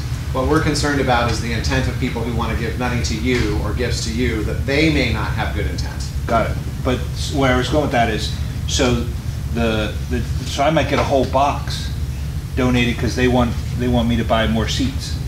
Is that strictly prohibited? Because a whole box can be expensive for. So let's talk about how to handle those kinds of things, because it may be that your business is getting a whole box. You know, it may be that you aren't personally getting them. Things like that. Distinctions in those kinds of facts may matter, right? So, so again, my thought here is the gift restrictions are pretty detailed, and I do want to help you with all of those, but in the context of the time tonight, I don't want to sort of get on a rabbit trail that's going to take us a couple of hours down the road. I want to kind of stay focused on the big picture for tonight, but I do want to help you, and so I'm happy to get through that with you one-on-one, each of you with your particular circumstances. Okay? Effect on personal finances, right? This is just the catch-all, right? It doesn't fit into one of these other categories, but somehow it affects your personal finances. And if it does, then we know it triggers these restrictions and rules. Financial interests of immediate family members, of board members, and employees typically are covered. Why? Because we're a community property stake. So if somebody gives money to your wife or to your husband or to your registered domestic partner, it's just the same as giving money to you, because money in their pocket is money in your pocket, right? So, what happens if you have a conflict of interest? You know, they just arise sometimes. Sometimes you don't ask for them, they just appear. And sometimes they're unexpected. Sometimes you don't even know. You know, that staff has gone through some process and they've interviewed companies to do something here at the school, and you find out, gosh darn it, I didn't even know this was going on, but my wife has a financial interest in that company, or my wife's on the board of that company, something like that, right? And you might not even know that staff was interviewing that company and was going to come to the board and recommend something. So when that happens, what are you supposed to do? Disclose the interest. Disclosure, disclosure, disclosure. Super key, because it's going to create that transparency, right? And if you have transparency, then the district attorney and others are going to see that transparency, and they're going to see that you are attempting to comply, right, by that disclosure. Make sure that disclosure is noted in the minutes, because what's the very first document the DA and FPPC are going to go to check and see if the disclosure was made appropriately? They're going to go look to see the minutes. And they're going to look to see if an allegation is made that one of you has done something that's inappropriate. They're going to look to see in the minutes, was a disclosure made prior to that contract being approved. Okay? And they're going to look to see, did you leave the room? Did you participate in the discussion or not? Because those are, participating in the discussion are attempts to influence your colleagues to enter into the contract, right? So what they're going to want to see as law enforcement is they're going to want to see disclosure, and you left the room. And then you left your remaining board colleagues to make whatever decision was going to then be made. Okay? Then finally, you have to determine whether the remaining members of the charter school board can even enter into the contract, because sometimes they can't under these rules, and I'm going to walk you through that. Sometimes disclosure and recusal of one board member who has a financial interest is not enough to save the transaction. Sometimes it's just the board just can't do it at all. And so let's talk about that. You got these 5 hoops to jump through, okay? And so I have my little tiger here. He's going to try and jump through 5 hoops. See if he can get a contract approved. First one is Government Code Section 1090. Government Code Section 1090 comes up, right? This is the strictest conflict of interest law, so I start here. It applies anytime you've got a public official, that's you, who is in the process of making a public contract for sale or purchase of anything, right? And you have a financial interest. One or more of you has a financial interest in that contract of any kind, okay? In that case, you know that you have a 1090 issue on your hands. 1090 is the one that felony charges are tied to. So it's the strictest law and has the hardest penalty. The applicability of charter schools has been hotly debated. I say this here because it has been, you know. So the text of the statute does not specifically refer to charter schools. It refers to cities, counties, school districts, and other agencies, but it doesn't specifically have charter schools in the list. The legislature has gotten some bills to the governor's desk that amend the Charter Schools Act to specifically and expressly say that 1090 applies to charter schools. But first Schwarzenegger and now Brown has vetoed those bills. which has then left us with an unknown. You know, the fact that those bills were vetoed doesn't mean the statute doesn't apply. It just doesn't mean that we know expressly and clearly that it does. So the Lassen County District Attorney asked for an opinion from the state's Attorney General to say, does this or does this not apply? You're the state's leading lawyer, you tell us. We need guidance. The Attorney General has not answered that request for an opinion in more than, I think it's been more than 6 years now. It's the longest, you go to the AG's website, it's the longest pending opinion request by far. Most are answered in about 4 months, to give you some context. So then, here in Orange County, we have a situation where another charter school, not you guys, has a former board member who is currently being prosecuted by the district attorney here for a 1090 violation. So the district attorney here in York County has decided to test the applicability of 1090. And that prosecution happened after an indictment was issued by a grand jury against a former charter school board member here in Orange County. So we now have an active test case here about whether it applies or not. I can tell you that the school district lawyers uniformly say that 1090 applies to charter schools. And if you don't comply with 1090, they're probably going to issue you a notice to cure, and they're going to start down a revocation path if they see that there's violations of 1090 that are not cured. So you need to know that even apart from this test case, you have a more immediate threshold, which is you're going to be hearing from your authorizers.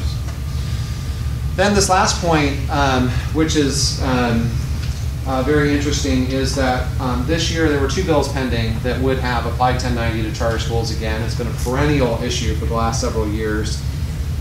This time one unique and different thing happened. A member of the legislature asked Legislative Counsel, which is the state legislature's official attorney, for an opinion. Does Government Code 1090 apply to charter schools? And the answer came back from Legislative Counsel, yes. And not only yes, but it always has. And we don't really know why there's been any discussion or debate. It's very clear that it applies. Basically, was their opinion.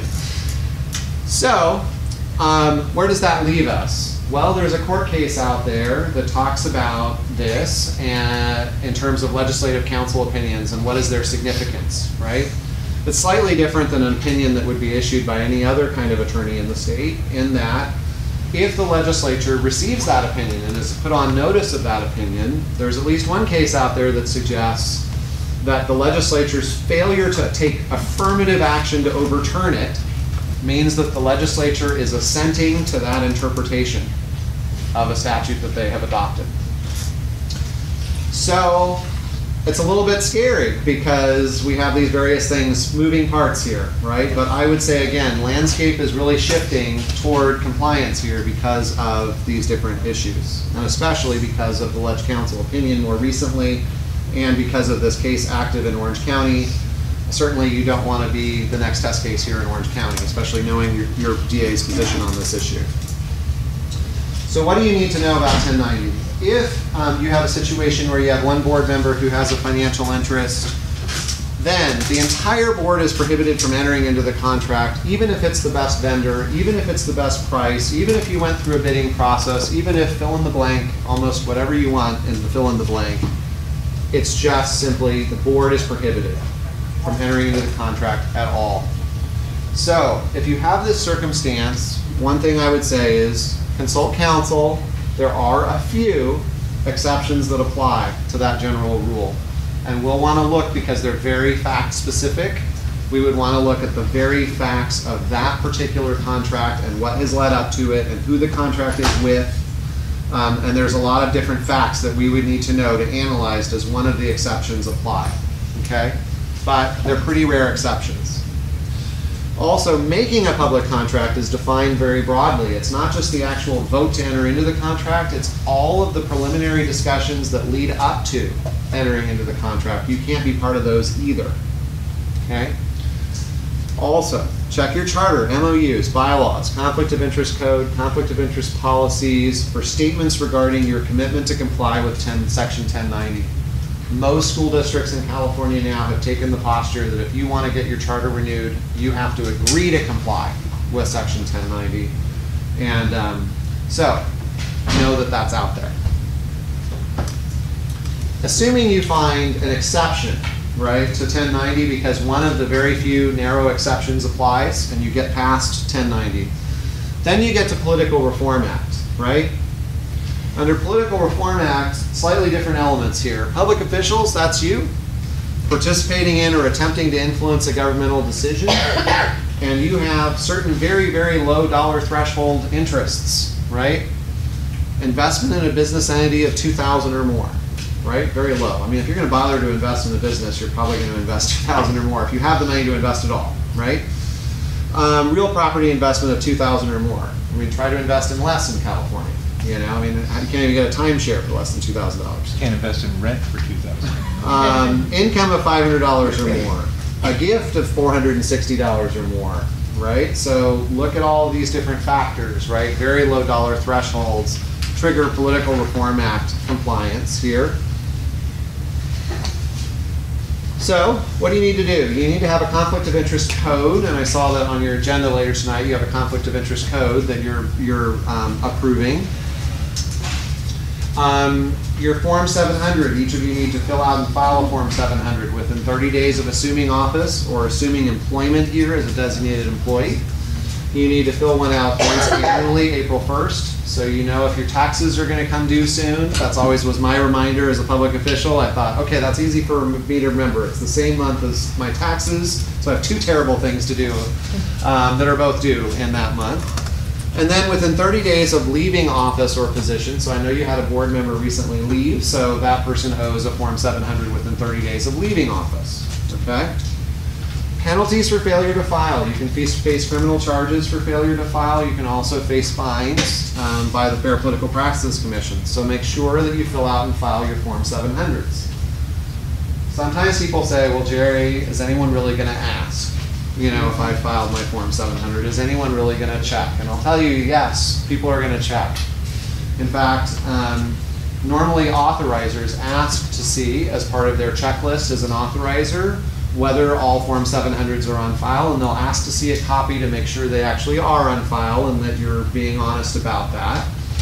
Also, if that weren't enough to motivate you, the California Teachers Association did file requests for public information with more than 100 of our clients statewide to do a random sample test of whether charter school board members, in fact, and employees, in fact, had Form 700s on file. And they specifically asked for every Form 700 for every board member for the last 2 years.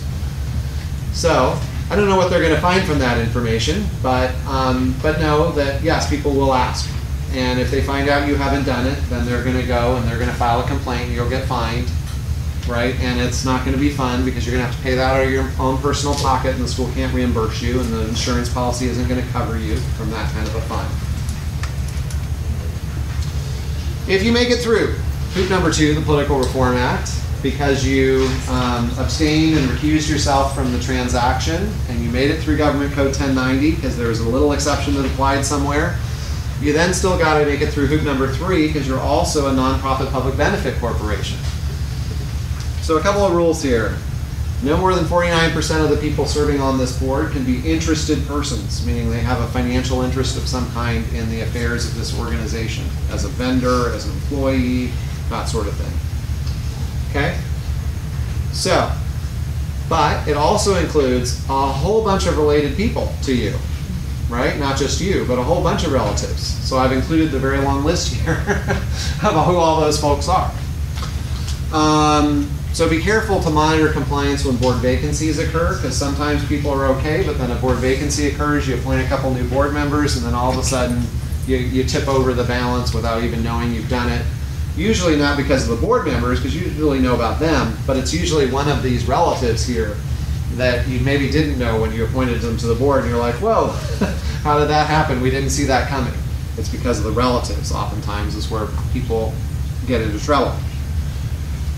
So, but under 1090, if 1090 applies to charter schools, and again, my advice is you comply with 1090 for all the reasons we've discussed, then what does the 1090 say? You can have nobody on your board who has a financial interest, right?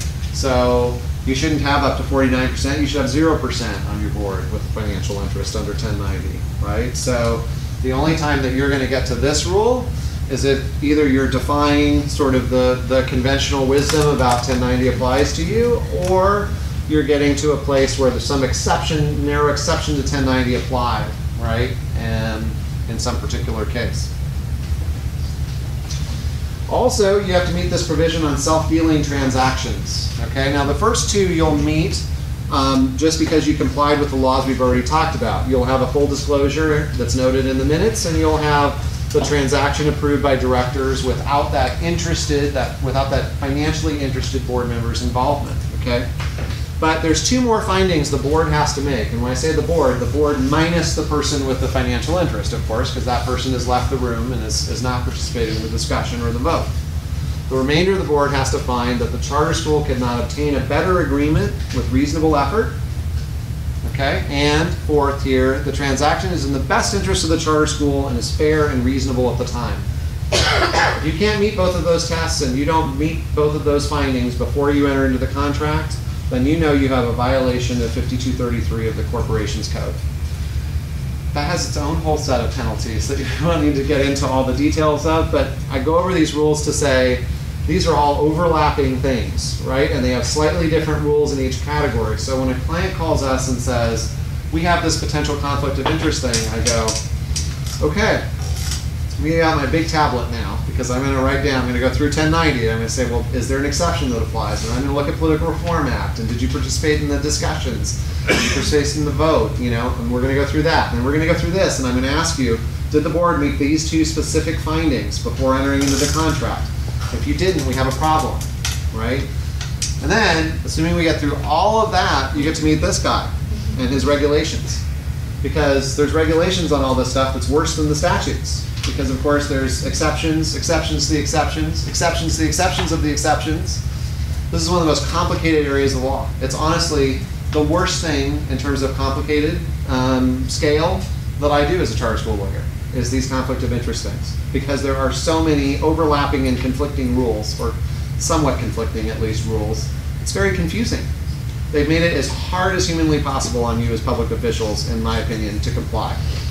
I would love to have a conversation at some point. Obviously, it's not tonight, not with you, but I'd love to have a conversation at some point with the legislature about, can we just sort of like maybe get this down to a couple pages so people could read it, like an average reasonable elected official could read this and understand what the rules are?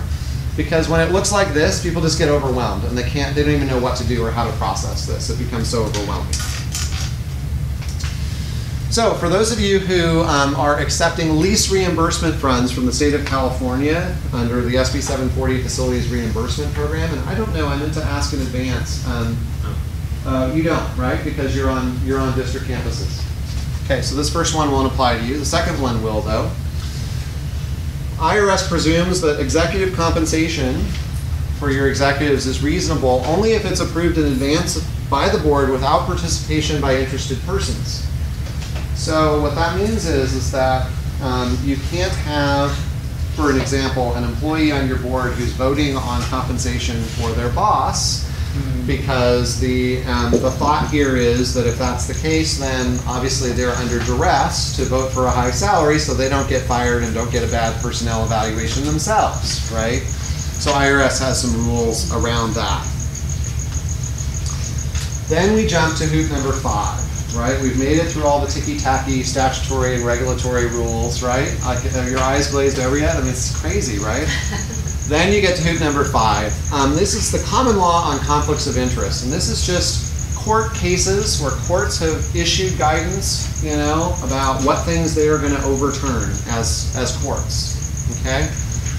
So two things here, two big pictures here. Prohibition against conflicts of interest. If you have a public official engaging in a transaction or influencing a decision that does what? Creates an appearance of impropriety. The judge can still strike it down under the common law. So even if you made it through the first 4 hoops, somehow by some miracle you pulled off some crazy scheme and it looks bad, at the end it just still looks bad on the front page of the paper, you know? The judge looks at that and goes, that does not seem right that Joe got away with that. That just does not seem right. That does not seem like that was in the best interest of the taxpayer. I'm just going to act as the judge. I'm going to strike that transaction down. I'm going to void it. I'm going to override the board of directors. And I'm going to void that transaction. So this is why when I started the presentation, I talked about appearance of impropriety. Because ultimately, after you get through all these ticky-tacky rules, that's where you end up. Does it create an appearance of impropriety? If so, we have a problem, right? We have a problem, even if you got through all the ticky-tacky rules. This last one, doctrine of incompatible offices. If you have a public official who is serving in 2 or more public offices at the same time. This one comes up. Sometimes we'll get a city council member who says, I want to sit on a charter school board in my community, or I'm a water district board member and I want to sit on my kid's school board, things like that. That's where these issues come up. If you have any sort of circumstance where an elected official ever wants to sit on your board, you know the answer is no. So penalties under these various acts. Let's talk about them so that you have a sense of how they vary from law to law.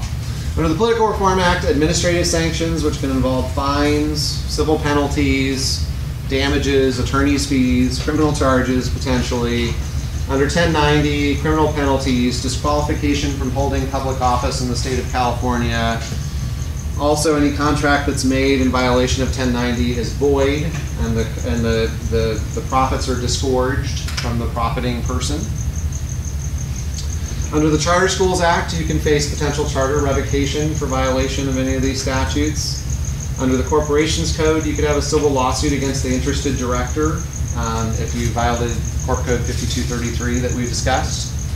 Under common law, if you have incompatible offices, you can face removal from office. Penal Code 70 I just threw on here because, again, we get concerned about bribes of public officials when, you have bribes or things that are perceived as bribes. And last, accreditation, the potential loss of accreditation. So I've gone through with you open meeting law, I've gone through with you conflict of interest law. I know it's overwhelming to a certain extent. I can appreciate that. I know it was for me when I was an elected official locally, but you will get through this. I don't want you to run away scared as new board members, especially. This is going to be okay, and it won't be as scary in a month or two after you kind of just get into the process a little bit. You're going to learn something new, and it's okay. And at the end of the day, you know what? Avoid appearance of impropriety. If you avoid appearance of impropriety, and you act always with integrity and ethics, you will avoid having to spend your days arguing over the ticky-tacky rules. Right? Fair? Great. Any final questions? Saying none. Thank you. Appreciate your time. Thank you.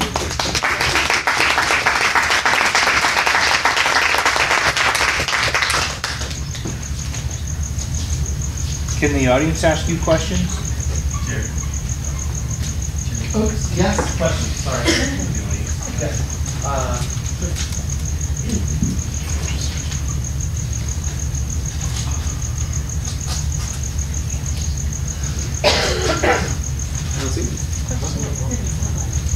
Let us think about it for a second, but I know we have questions.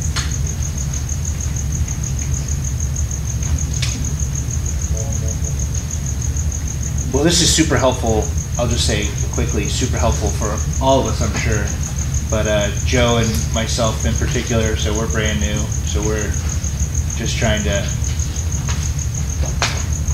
figure things out. No, I did reply all. I did one reply all. Did it. And I got the smack down put on me very quickly. Don't ever do that again. Good. I have a question. Yeah. So tonight you're informing that some of the new staff, and one of them is Coach Roche, who I've been told is nephew of, related to the family of Sue Roche, who we're currently in litigation with, and she was the founding person of the school who, again, the PICMAT report shared that they believe that it was laundering of funds. There's a criminal investigation, I understand, from the DA against her and ELF and Lighton, as well as a civil suit that the school, OPA, has taken against Roche and ELF. The fact that when we look at the perception of impropriety and a lot of the things you share here tonight, if administrators here have hired somebody from that family to work at this school, I can't think of anything worse than that. that we've learned no lessons. What's your opinion of that? I'd love to hear that. I think many people here would. Anybody want to hear an answer to that? So our firm has not been involved in representing the school on those matters. So I would hesitate to issue an opinion without having all the facts and information. How about just based on what I shared, based on what you shared on training, just a high level would be appreciated. So I think that you have to take each individual, right, as who they are. So,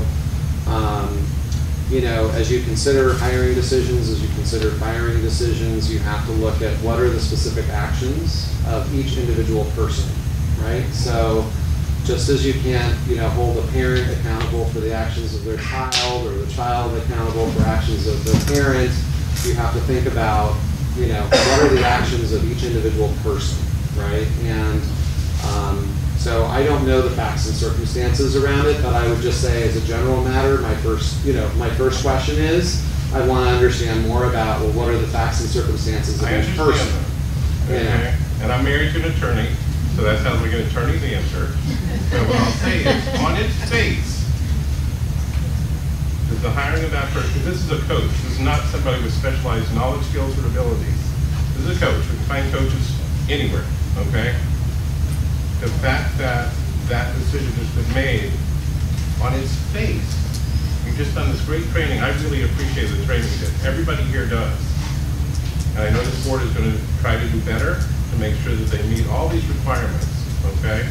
But on its face, does that look bad to have done that?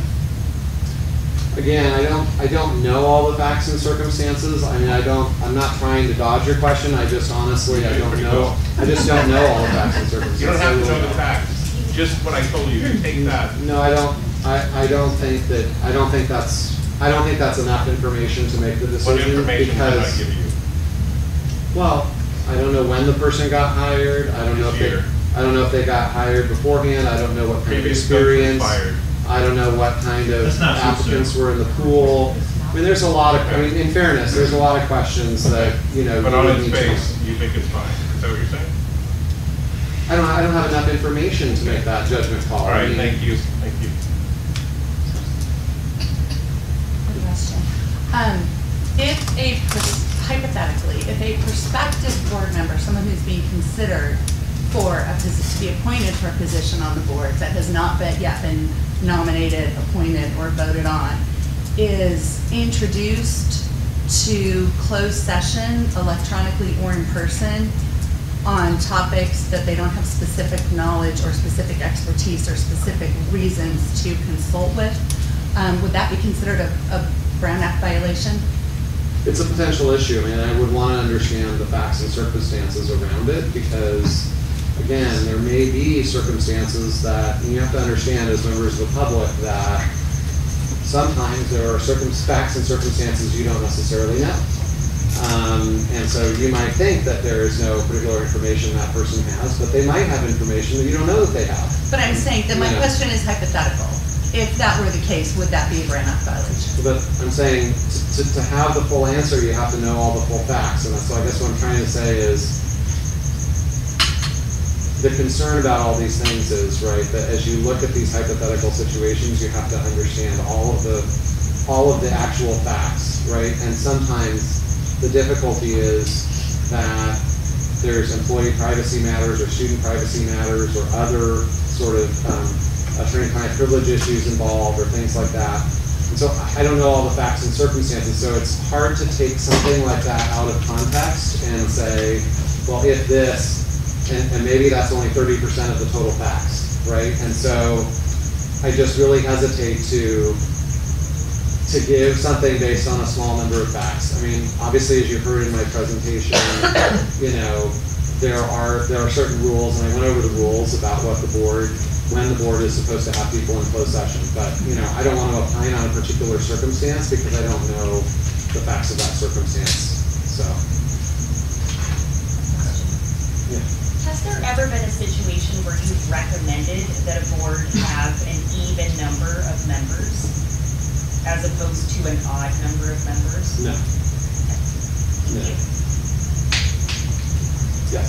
I have a question. I think you mentioned something that's a new law related to if somebody doesn't speak the language and the approach of a board member. Does the person doing the translation has to be legally certified to do the translation, or anybody?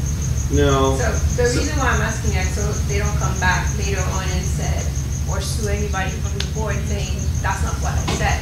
No, there's no requirement that they be officially certified or anything like that. I mean, obviously your goal is that if you have multiple people who speak Spanish, for example, who are on your staff, you want to use the most fluent person who's available to do that translation, who's available, you know? I mean, so if you have 3 people in the room and they have varying levels of Spanish skills, we'll pick the one obviously who has the most and say, hey, would you mind translating? But there's no requirement around that. I mean, ultimately this is really about good faith. Like the law assumes that the agency is going to make a good faith effort to have a translation that is, you know, appropriate and accurate, right?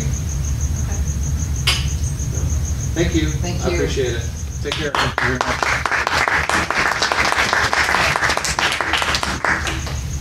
Okay, moving on to comments from the Board of Directors. Mr. Diaz, do you have any comments? Well, I was thrilled that we got another presentation from the children. Quite frankly, that's the most fun. It reminds us of why we're here. I love the presentation from Saddleback Valley on everything that they've been doing, where we've come, where we've gone, and where we're going. As a parent who my experience with education was 100% OPA. My children were their very first experience in school was OPA, and that's all I knew. And now I'm being introduced to non-OPA schools, and we miss it. They miss it. We hear from them, from time to time. I miss OPA. I miss Mr. So-and-so, and Miss So-and-so, and this class, and so on and so forth. So I'd love to see what you guys are doing and what the organization is doing, and what the kids are experiencing, and it's motivating.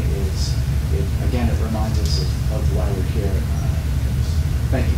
Appreciate that. Mr. Haney? I don't have any comments. Okay, Mr. Jackson? I would like to say that I'm drowning in information. So, can you guys see over there? You guys all awake? All right. Lots and lots and lots of information. This training tonight was very beneficial for me. I hope you guys got something out of this as well. My board mates have been awesome at entertaining a volley nonstop of questions and how does and who does and what does and how does this work. And so I'm excited to report that I'm learning a lot of stuff, and there's a lot of great conversations going on outside with you guys and certainly in here. And I'm happy about the committees as well, which right, so we're talking about committees here at this school and committees at the SOC as well to give us some instruction, give us some great feedback. So thank you very much. I want to just remind everybody that my children come here. I'm terrified at the thought of not having OPA around, so we are extraordinarily motivated to make OPA successful, to make OPA thrive, and to not get distracted with things that are not kid-centric. Right? So we've got some business we've got to take care of. Everybody knows that, and we're going to take care of that. I just want to make sure OPA thrives. And everybody does here too, just because I'm babbling on about it. We're going to make OPA thrive with your help. That's all. Thank you. Just to let everyone know, this was part 2 of the training for the new board members. Never before have new board members had an orientation. So basically they came to their first meeting and they were expected to know everything. So they have spent time with the attorney, bringing up to speed with Mr. Stern on our finances that we'll be hearing from shortly. And then tonight, the Brown Activist training for everybody and also for our stakeholders as well. Okay? So moving on to Managing Director, Mr. Crow.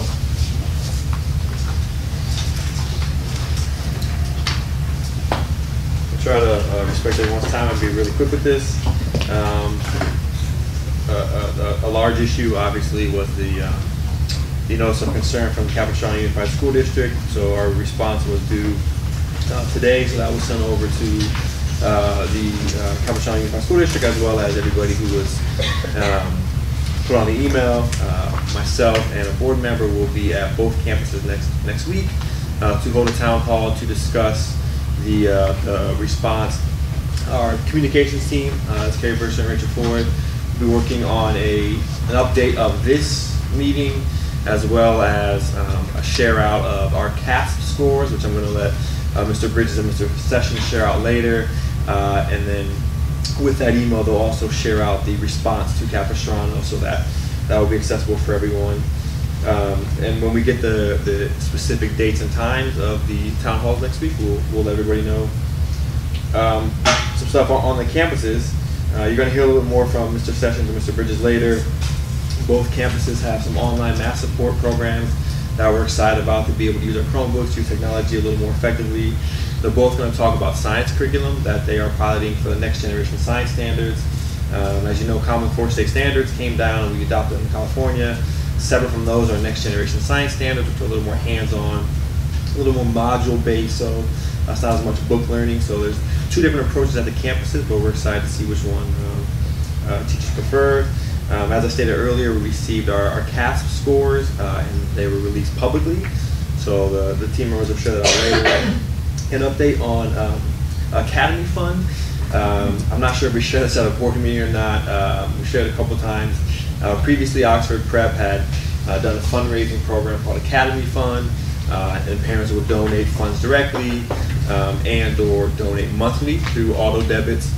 So as of earlier this month, we took all those monies that were donated in the 16-17 school year and the beginning of this school year, and we're setting those aside so that the advisory council will be able to determine how much or how to use those funds following our procedures. For the SOC campus, it's around $20,000, and for this campus, it's around $50,000. So we met with the advisory council.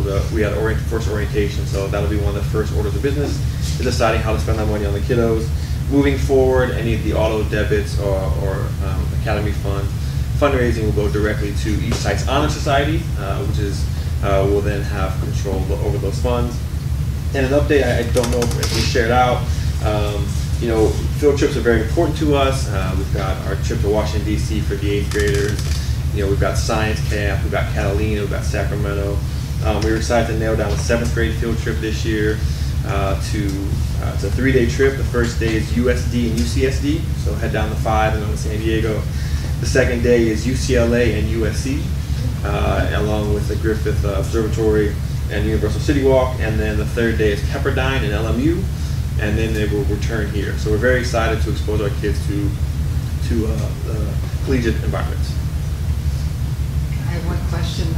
Distributing the capital response to our stakeholders, what's the plan on that? The plan is with the response, the email that's going to go out with this update of what happened here, with our CASP scores, that'll be included in that email, and then it'll be posted. Okay.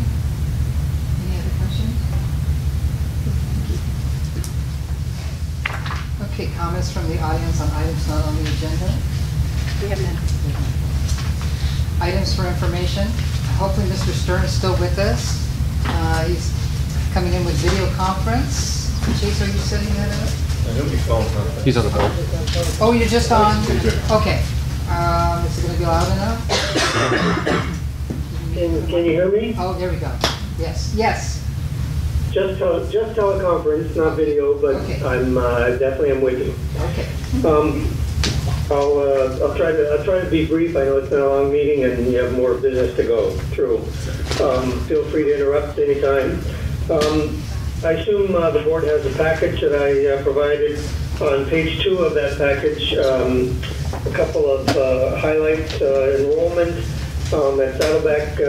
Again, we don't have official data yet, but preliminary and informal data shows Saddleback at 592, very near the budgeted level of 593.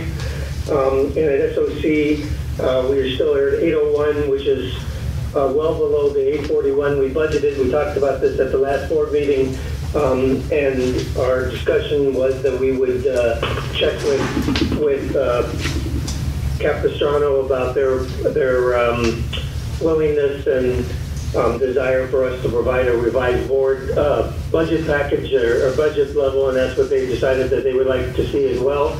So this board will, at least our plan is to present the revised budget for SOC at that next board meeting. Not a lot will change on the expense level, but on the revenue and affected by cash. On the expenses at a high level, it's still pretty early. What we try to do is project for the full year. It's pretty early in the year to do that, the financials are only through August 31, which means we don't even have a full 2 months of school. And there were some fairly substantial changes in the way we handled payroll this year, so it makes it a little bit difficult to project for sure. At this point, we've been fairly conservative to assume that expenses will be at budget, at least for the most conservative level, and we'll try to, as we get farther in the year, we'll be able to firm up our forecasts. Salaries are well below plan for the year to date, which is July and August, because we had expected, as I mentioned, this change. We had expected when we put the budgets together that July would have a budgeted expense level, and in fact, those were nothing was paid in July, and therefore they're incurred first in the month of August. As we move to page 4, which is a couple of highlights just specific to SOC. Any questions before I go there, first of all? Okay. We're good. On page 4, the revised budget I already mentioned. I also wanted to point out specifically around cash that the original budget versus where we are currently forecasting cash to end the year is about $1 million less now. I mentioned that about half of that difference at the last board meeting related to 2 changes or 2 new developments, and then now there's 2 others. One is one will be the change in the budget. Once we change the budget, it'll reflect in that in a reduced cash level of about $360,000. And then I mentioned also last time that we hadn't figured out totally what the impact of those new facility improvements are. That are about $118,000. The 2 other changes are an extra month of payroll that are in the 17-18 year that were pushed in prior years, were pushed into the following year, and then one significant payment related to property in lieu property tax funding was accrued in a prior year, 15-16 year. It made it through the audit to say that it was owed, but our research indicates at the end of the year that it is not owed, and in fact it was received back in June of 2016, so in a prior fiscal year, and we've confirmed that with Capistrano that it is not in fact owed. So we've taken that off of the balance sheet, and that was an almost $300,000 adjustment. Page 5 and on are just our tables. I'm going to skip over page 5 because we don't really have attendance data yet. Page 6 is a summary of revenue. We have year-to-date revenue, which is below our plan, but that's just a timing issue of when we forecasted the budget, the revenues to come in versus not. The bigger issue is around full year, which is about $350,000 variance, but that will be mostly or virtually gone once we adjust the budget, because that's just a That's a budget issue between the 841 and the 801 students. On page 7, expenses, we're well below plan for the year-to-date, but that's again timing issue around our expectation of salaries expense versus salaries paid. The year-to-date or the full year forecast is an expectation that will be fairly close to what we planned. The one change is the depreciation of $45,000 variance, which really makes up our total year expected variance at this point. And my belief is that we will be, once we firm up our forecast as we get closer, farther into the year and have a better handle on what's really being spent and what will be spent, is that this number will start to climb to be more favorable because we've been conservative at this stage. I'll skip over to page 9, which is the cash balance. It's just a reiteration of what I said a minute ago, that as of end of August, we were at $1.3 million of cash, and we expect to be about $1.1 million at the end of the year at this point. Any questions on SOC? I have a question. Sure. Who owns that enrollment number? So if we're budgeted at 841 and we actually have 801, how does that happen? Well, we discussed this. Well, you want to talk about Andrew? No, I was going to say, maybe, yeah, sorry. Just when the budgets were prepared in June, I think there was some talk about an additional 25 students coming from Chino to the independent study program. I'll back up. Okay. We can have a maximum of close to 900 kids, 880 students at SOC, but a large portion of that is independent study. It's tough to fill the independent study seats. So we're at full enrollment for our full-time kids. There's anticipation of extra independent study students coming down from Chino, which didn't come to fruition. So that's the gap between the 841 and we're at 800. Thank you. Yeah, and that's right. And I'll just provide one little bit additional context. The budgets were approved at different times. As you may recall, the Chino budget had to be approved sometime, I think it was in May or the end of May. And then the Orange County budgets had to be approved later on, which was a few weeks after that. And at the time we approved the Orange County budgets, we decided that we would approve them assuming that Chino was closing, even though that final determination had not been made, but we made it as assuming that Chino was closing, and they made an assumption that some of those students, the independent study ones, would move to Orange County, but that didn't come to fruition, as Andrew mentioned. Got it, thank you. Andy, it's Joseph. I have a question about slide 6. Sure, just a second. Yes. On the annual budget, it shows a deficit between the forecasted and the budgeted numbers and over in excess of $350,000. And you said that number will tighten up once the ADA numbers become more fixed. Is that because there are costs that are tied to our number of students that will cause that number, or I'm trying to understand why, if we have fewer students, that number is going to shrink? Yeah, so if you go back a page to the attendance table. Right.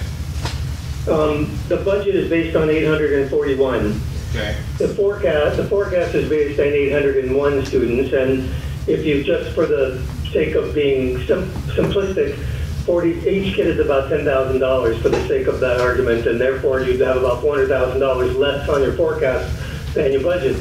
When we revise the budget down to the more appropriate 801, that number is going to go away when this board sees that, and we won't have to explain. That was a discussion we had at the last board meeting. Instead of trying to explain this difference every time, we decided that we would just revise the budget so that the board is looking at real spending instead of a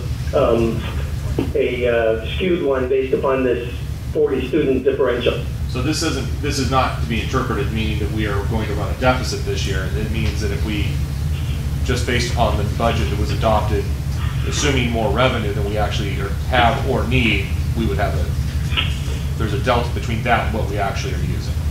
Yeah, so if you now go to page 8, the original budget called for a $225,000 surplus, and we are expecting that expenses to be pretty close to what we thought they would be for the year. And once we reduce the budget, then the revenues will be pretty close to what we thought they would be for the year, and we'll end up seeing this number pretty close to where we thought. But this convoluted discussion is exactly why why I recommended we think about changing the budget, because we were going to have this every time, and these numbers are going to be hard to interpret if we do this. So this is a one-time charge? It won't be a one-time correction, yes. Once the board approves a revised budget, it'll be a one-time correction. So what will happen at the next board meeting, I will prepare financials showing compared to the old budget, and then I'll show, because it'll be approved at the same meeting, I'll show a set of financials presuming the board approves the revised budget, and so you'll get a sense that we'll have the meeting of both ways, and then assuming you approve the revised budget, then I'll drop the first one at the following one. Does that make sense? That makes sense. Okay. All right, Saddleback, which is move to page 12. At this point, given that LCFF revenues are set in stone with the state budget, and the enrollment forecast is about at or equal to the forecast, we expect their revenues are going to be right on the rest of the year. We do have a small differential so far because the Champion Village revenue was a little higher than we thought in the first month or two, and we assume that's going to continue throughout the year. Expenses on page 13 are less than a 1% differential even at this point. The salaries for the full year are slightly negative on a forecast, but again, I don't want to put too much faith in that at this point, since we're still trying to figure out what the impact of the payroll change was, and sorting out all of the pieces person by person.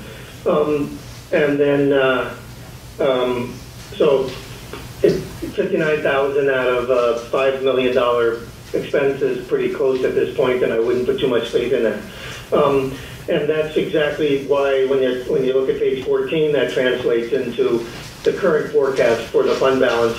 This will be more meaningful as we get into the next month and the month after, and we firm up what our forecasts are, and we spend more time understanding what's really going on and whether we need to make any adjustments at all. And then on page 15, the August cash for Saddleback Valley was $1.1 million, and the expectation at this point is slightly below what the original forecast was at ending the year at $1.6 million. Let me move to Chino on page 17. We, as you probably can see, we only have forecasted through November 30th. At this point, that's for a couple of reasons. One, because there's an obligation for Chino to be closed out per the MOU with Chino Valley Unified School District in the original petition, to be closed out within 6 months. It's a little bit ambiguous as I read it about what that means, but I guess I'd interpret it largely to mean that we should be figuring out either what to do with any excess cash if there is, or how we're going to do a final accounting. In this case, based upon an assumption now that we have decided to accrue an obligation for Turner Agassiz of $1.1 million, and we will accrue that in the September period. Now that we have, now that it meets our assessment of the gap requirements for what is a contingent liability, which is it's reasonably estimable and reasonably likely to be paid. And I know there's been some discussion and questions by Capistrano about why it wasn't accrued at year end, and it was our assessment, and I've talked to our auditors too, your auditors, and we'll see what happens when the audit's done, but I think they're generally in agreement so far. But until the audit's signed, we may need to adjust the timing of that, but so far they agreed that until recently it probably didn't meet the criteria for needing to be accrued per GAAP rules. I've also assumed through November that we would incur an expense of about $50,000 a month in legal expenses, and that we would incur a minimal level of other expenses that add up to about $17,000 a month. The only thing that's not included in my forecast here is that there are about $1.1 million of net book value of assets. Those are fixed assets like computers and building improvements and leasehold improvements and the like that will need to be written off. They don't have any cash impact, but they will affect the fund balance. And one last part of summary is about the cash, is that the cash balance at the end of August was right around $1.1 million. And based upon all the assumptions I've made, there are some ins and outs, which I'll show you on a page after this, that I think cash will just likely run out as of the end of November in the Chino Valley School. Page 18. I'm going to not let you ask any questions yet until I get to that third page, so let me just plow through this for a second. On page 18, there's a little bit of revenue that crept over from the prior year that hadn't been reported, mostly around Champion Village related stuff. On the expense side, which is page 19, through year-to-date, which was July, August, expenses in total were $375,000, and through the month of November, which is September, October, and November, what we've assumed is, as I said, that $17,000 a month plus $50,000, and then that $1.1 million, which makes up that largest piece down near towards the bottom of that page. Page 20 is a summary of what the fund balance would look like, which is a negative $193,000 at the end of November if everything I've projected plays out. Note that doesn't include that $1.1 million of write-off of those assets, so we do need to make that entry. That'll make this closer to $1.3 million negative. But it won't change the cash impact, as I mentioned. It is just a book entry. And then finally, on page 21, I just wanted to show the detail of how we expect that cash to play out for the next 3 months. On the column of August 31, it shows just nearly $1.1 million. There are still a few accounts receivable that it's often the case, and in fact this is the case at SOC and SV2, that some of the funding relative to operating a school in the 16-17 year trails out over the first few months of the following year. That total is a little over $300,000. So we expect those to come in, most of which is expected to come in, and some has already come in this month. There were still some prior commitments around liabilities that are still to be paid. And then I mentioned the ongoing expense commitments of $67,000 a month. And then one other that I didn't mention before too, which is $67,000 expected to be paid in October for the removal of the portables. I think that number has already been contracted, it hasn't been already incurred. That will take us, coincidentally, in a cash balance down to $831, effectively zero. And, you know, it's an estimate, so it could happen a little before that or a little after that, but that's our projection at this point. One thing I didn't mention, and I think it's already clear to the board, is that it is possible that even if that Turner Agassi amount, and I know it's still under negotiation, but even if that amount ends up being 1.1 million, the actual payment may not happen all in one lump sum. It could happen before or partial or spread out over time after this. Just for the sake of being simplistic, we've assumed it in November. And what's not included here is the possibility of some insurance that may offset some of that cost. And there is a policy that could cover up to $1 million, but it's unclear at this point whether any amount would be collected or up to $1 million or anywhere in between at this point. So we have not. That it really is meets the criteria of contingent opposite or contingent asset. So we haven't assumed anything on that. Andy, this is Raymond. Well, a quick question about that $67,000 in October. Does that include any lease termination fees? Andrew, I think the answer is that there were no lease termination fees. Is that right? Yeah, $67,000 is inclusive of all the fees to get out of the lease, to return it, to have the crane rental, et cetera, et cetera. Awesome. So, just to be clear, that's Chino shut down with no further outstanding obligations related to the campus. Yes, sir. So, just clarification, part of the closure procedures with the district is that there's a number of restorations they would like to have made. You go to a campus like SOC to have the woods or kind of the turf area with the wrought iron fence. Those type of things Chino liked us to keep there, but some of the concrete walkways need to be taken out. Some of the gardens in between the campus, the portables need to be taken out.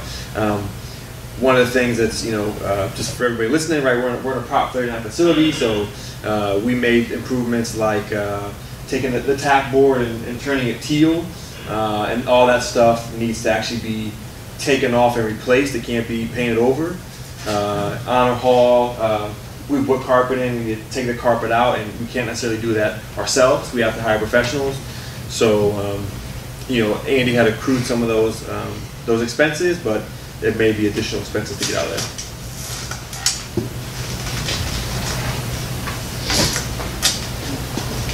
Any other questions? Andy, just about the fund balance, I'm on, this is Raymond, I'm on page 20. Is that just, that 338, is that from some accumulated depreciation? Is that what that is? It's not accumulated, it's the net book value that remains. So it's, let's say, and I don't have the numbers in front of me, although it wouldn't take me very long to open it, but let's assume that the purchases were made over a period of years, and they totaled $1 million. They depreciated over different periods of time, and what remains that's undepreciated, so at this point it's $338,000. Okay, great, thank you. Okay, we're good. Thank you, Andy. Surely.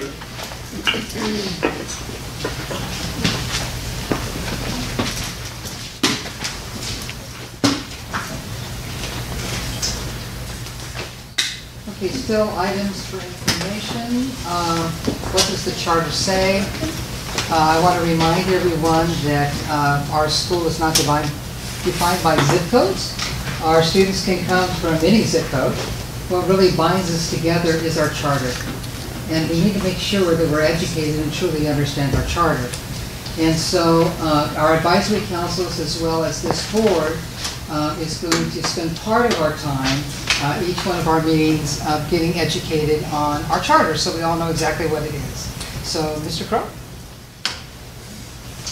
Our charter, not including appendices, is anywhere between 140 and 170 pages. So we want to just go in real quick to why we're all here. We're all here to finish this recovery plan and make sure these schools continue to thrive and survive. So our vision, it's integral to us, and I doubt anybody knows it by heart. So if you do, Mr. Trebus, I won't put you on the spot, but I will just read it here quick. Our vision, everybody comes together for, is to establish initially and then to maintain a Center for Higher Learning where students from TK to 8th grade are inspired to pursue university-level academic studies. It's first piece, as well as gain skills to be successful in the 21st century global community. It's important for us, our kids, not just meet, but exceed grade level standards. So on both campuses, parents are super excited and pushing for, we need to improve our GATE program. We need to ensure that, look, we know our kids are meeting grade level standards. And yes, we want to bring kids up who aren't, but we got those high flyers, and how are we pushing them? And that's something that I know that Ms. Pascal, Mr. Sessions on the SOC campus, and Mr. Bridges, Ms. Boucher, and Ms. Lohoff here are super excited to kind of continue to refine that GATE program. And that critical thinking piece is very important as we get kids ready to become 21st century learners. Just background for those of you who aren't aware, if you haven't sat through a PIM in a while, the ideals of Rhodes Scholars that we're based on, Oxford University, Rhodes Scholars is the highest level of scholarship there. There's the 6 ideals, and it's very important that we know that we need to have great test scores, but that's just one component of what we do. So high academic achievement, that respect for others is very important, integrity of character, a spirit of unselfishness, physical vigor, so getting out. And I was I guess I'll give you a shout out. I was in Mr. Trebus' class this morning, and they're doing their morning song, and then he makes the kids drop down and give them 20 push-ups. And he couldn't do all 20, but the kids could. So I think he can improve that physical vigor. And the potential for leadership is something that we want to continue to push. For anybody who hasn't been to a Monday morning assembly, it's fantastic to see the ASB kids up there leading everything. To further that, this advisory council, we have the ASB president from each campus serving on the advisory council, and it's a fantastic program to get these kids to be engaged in the democratic process. So it's very important that we do a holistic education. So we have our vision, but our mission is kind of what we talk about a little bit more, and it starts with anybody who walks through this door, whether it's just simply someone who's bringing food for Rev Foods to the custodian, to the chancellor, has to believe that every kid is unique and gifted. That's very important.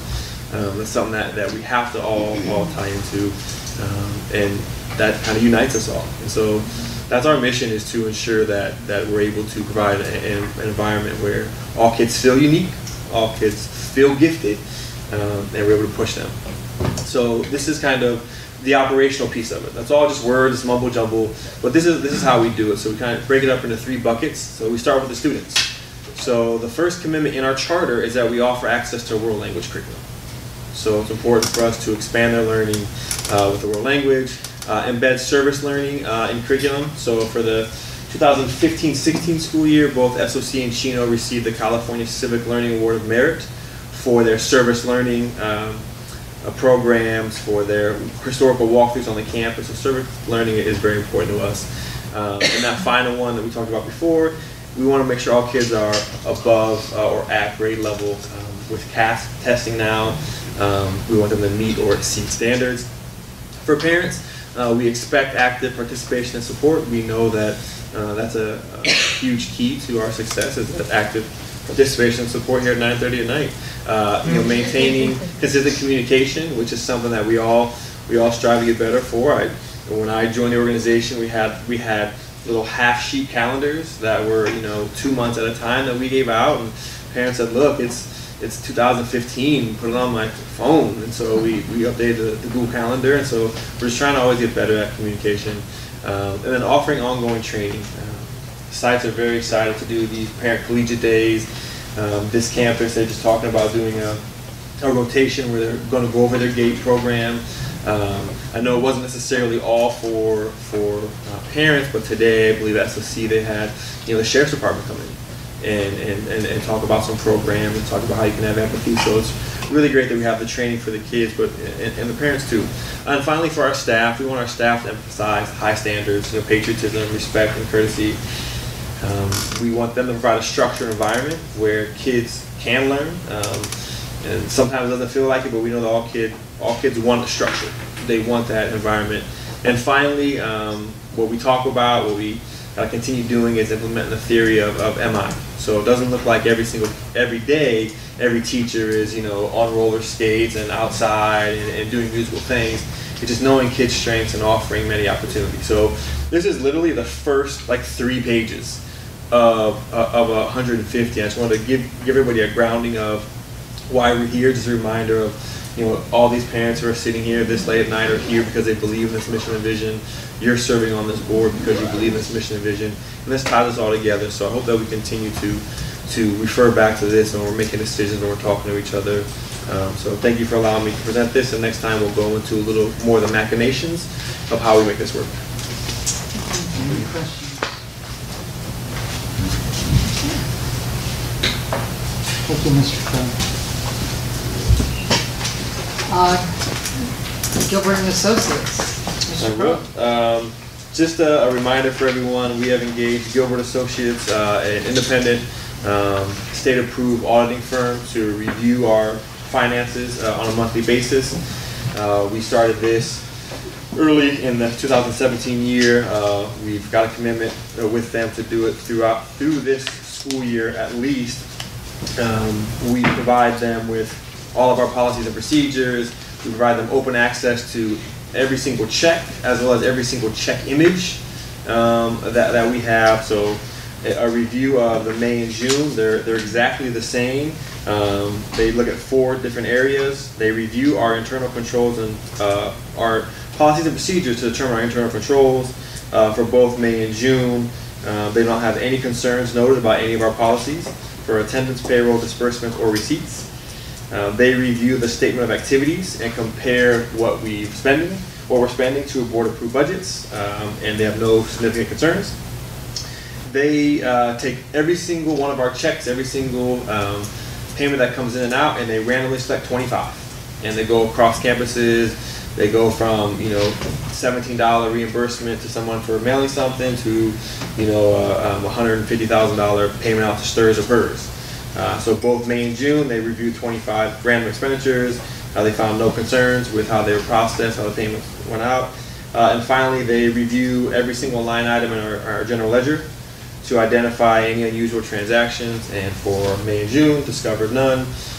We should have your July results very shortly. So appreciative to Gilbert Associates for, in addition to our in-house, in addition to Charter Impact, to doing an independent financial review, and a thank you to the board for continuing to engage them on a monthly basis. Board expansion. I think we have a speaker. We do. David Barley.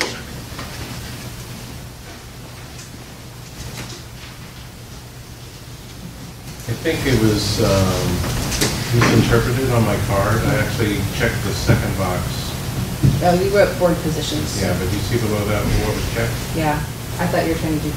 No, just the first one. So I don't know how the board wants to handle that. How do you want to handle that? It would actually be an item not on the agenda. It was the other He wrote- section when you all. Yeah, he wrote 2 skipped through. things. Oh, okay, come on. So I did it wrong. For open items not on the agenda? Okay, come on. Okay, thank you.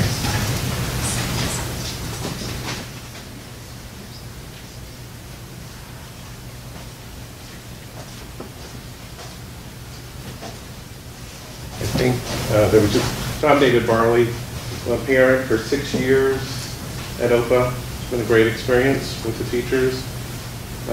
I'm also elected by parents at SOC to be on the advisory council as well.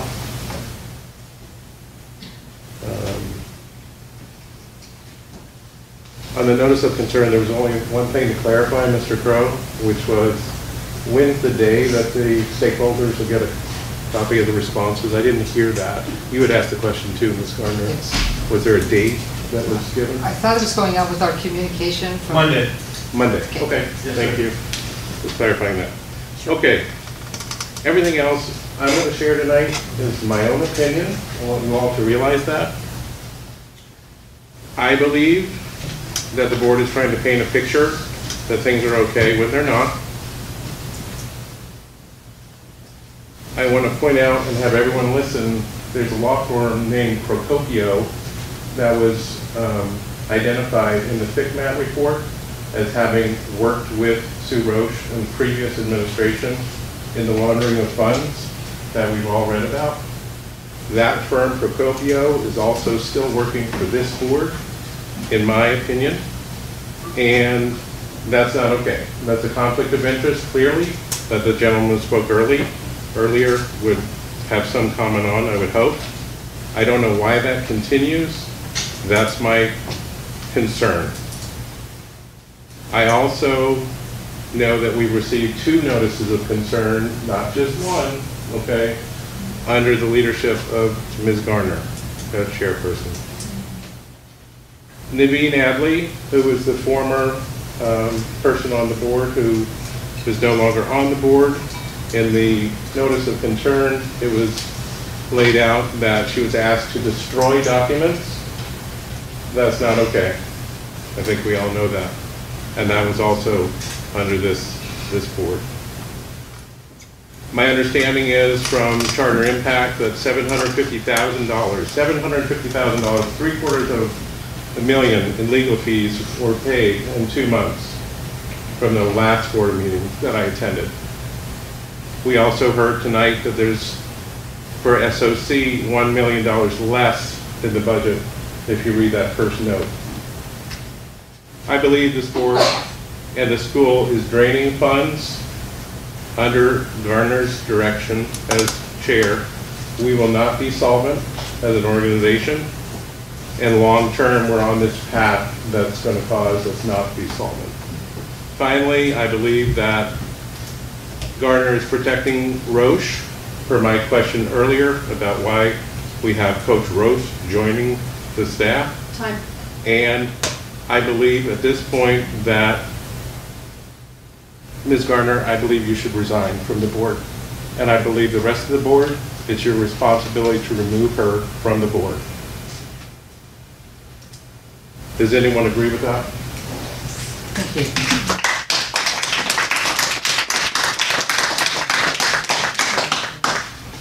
Okay, board expansion. We don't have any speakers on that? Yeah. Mr. Hain, would you like to? We would like to add an additional member to the board of directors, and so we will be reopening the application process, the same process that was used back when Raymond and I were appointed. I believe the window that we'd like to put out there is 2 weeks because we would like to get the pool of candidates collected, be able to review them, interview them, and appoint one as soon as possible. As we announced at the beginning of the meeting, we've got some big decisions coming forward, and we'd like to have a full board at that time when those decisions are being made. We will also consider the people who had applied in the past, assuming that they are still interested in being there. Any other? Well, just a clarification. So you mentioned full board, and then we're gonna add one in the next 2 weeks. But the next one isn't going to give us a full board, though. Well, by a full board, I meant an odd number, 5, built out to 5. Gotcha. And then I would like to direct the staff to prepare an announcement. And if you could send that to me for my approval, and then we will get that out immediately. And then set up the website to receive applications as we did previously. So that should be pretty easy, I would think, since we've already got something in place. Can I have one other thing? Mm-hmm. To the parent advisory councils, we would really appreciate it if you would encourage parents that you think would be good candidates to apply. We know that you are sort of the boots on the ground within the parent community and with the parent stakeholders, and you are probably the best suited to get to the friends and the colleagues that you know at the different campuses that you think would be good candidates. So we'd really encourage you to take that role. Is there going to be a mechanism in place to allow non-parents to also apply? Well, as we did before, we had anyone in the community which included parents who were interested in applying to apply.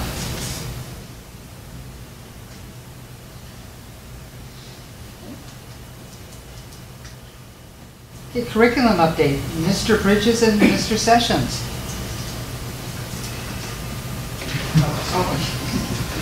I'll go first. I'm listed first.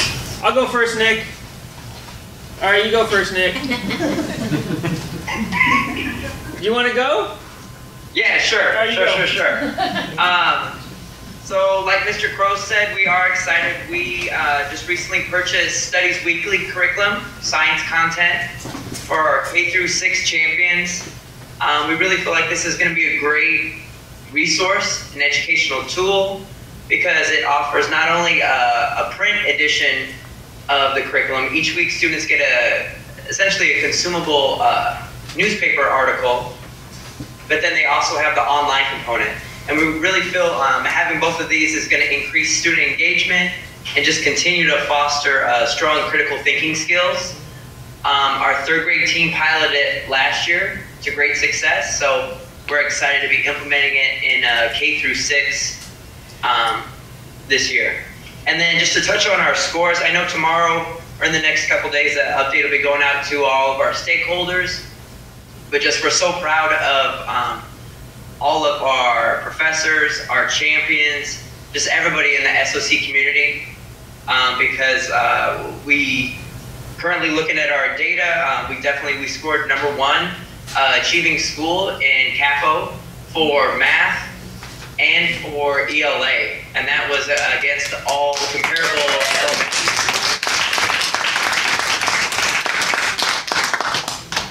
and that was against all comparable elementary schools and middle schools. Our math program, especially, we're very proud of. We implemented a new Eureka math program last year. We scored in the 80th percentile. No other school in CAFO did that. And overall, our averages were 20 points higher in both ELA and math. So just real excited, and it all goes back to the kids and just also to our great parent support. So, woohoo! Garrett, you're up. You're awesome, man. It's 10 o'clock at night, and I want to take your class. Why do you still have your tie on, Nick? It's 10. Take it off. Or at least the tie clip. Yeah. That's not even clipped to your shirt. What do you even have it on for? It's 10.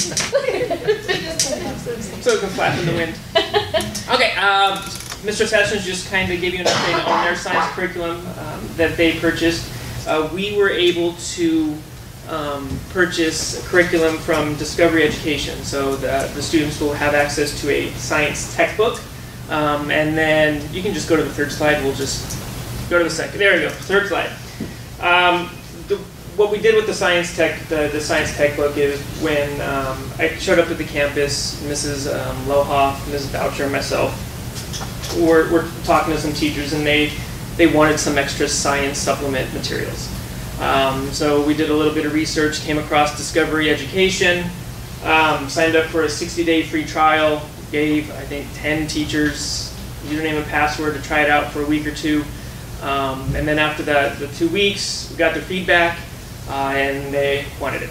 So what's great about it is that it maximizes teachers' plan to time. It provides teachers with sample lessons. So they're able to go onto the system under the teacher dashboard, look at sample lessons.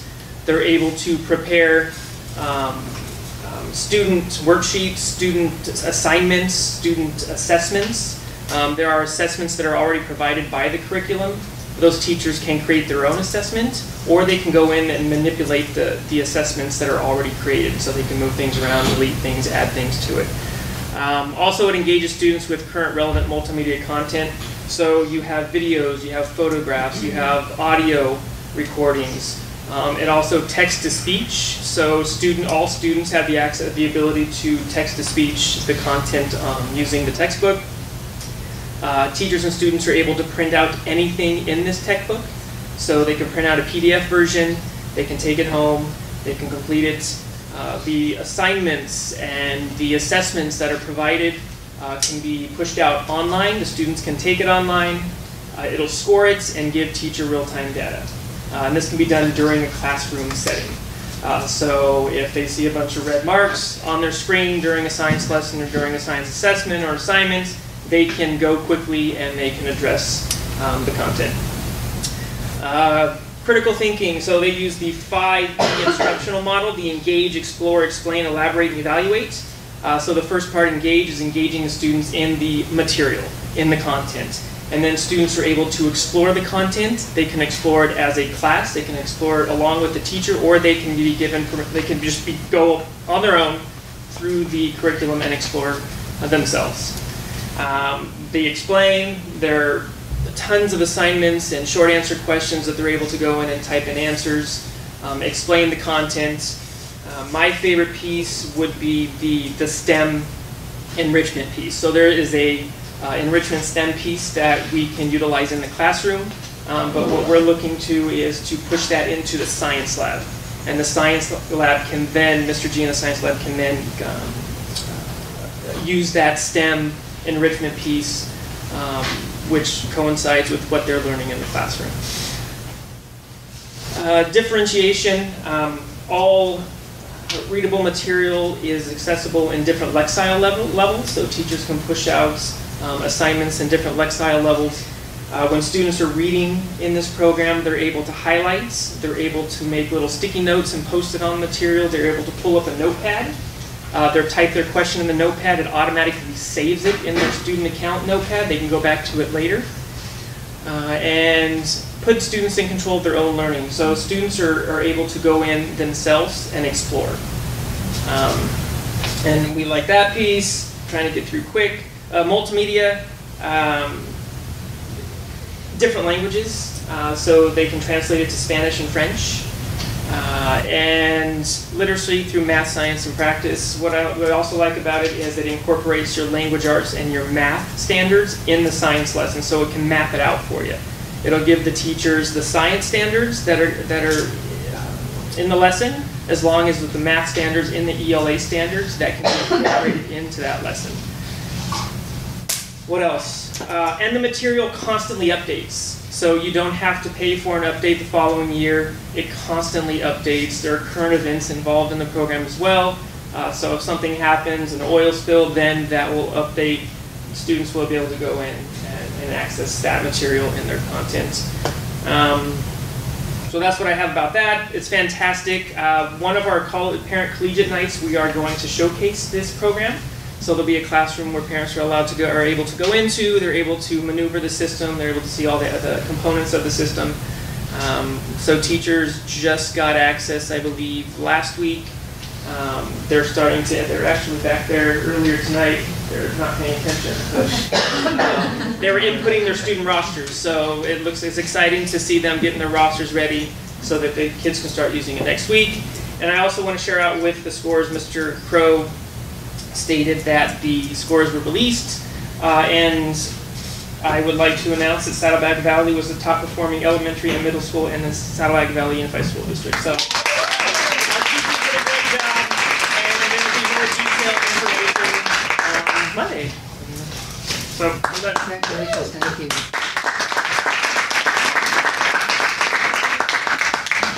Governance Committee update. As you've heard several times tonight, the advisory councils are now up and running. We started work on these way back in February. It takes a while to bring something like this online, especially since every peer group, all the stakeholders elect their own members. So we met with all of the campuses. The Governance Committee did, but the Governance Committee didn't come into being until February. One of our first actions was to set up the advisory council, meeting with the stakeholders to see what did they want it to look like, so that we could turn something over to them that they could run with as soon as it was put together. Each stakeholder group elected their members in June, but it was the end of school, so we didn't bring them online until last month. And so now they're online, up and running. We've done their orientation, Mr. Crow and I, and they were very positive. We intend to be Mr. Crow as often as he can, a board member as often as they can. Will continue to be in attendance at these to be able to answer any questions, to be able to give a board update, which I think will be very helpful. Not to participate in the business, because this is your advisory council. We're not there to tell you what to do.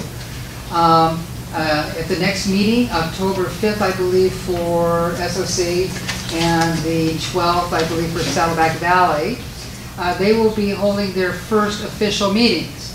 Now, it's extremely important that the stakeholders come and participate. These are open meetings. They will be letting people know when they are. I encourage them to have them on the same day of the month so that we have a routine, like the fourth Monday or whatever it is. But they also have to be cognizant of everybody's schedules because we now have an ASB president, so they obviously can't have it in the morning, though I'm sure they would love it to get out of class. And then the bylaws. So the next thing that they will do is elect their officers and their bylaws.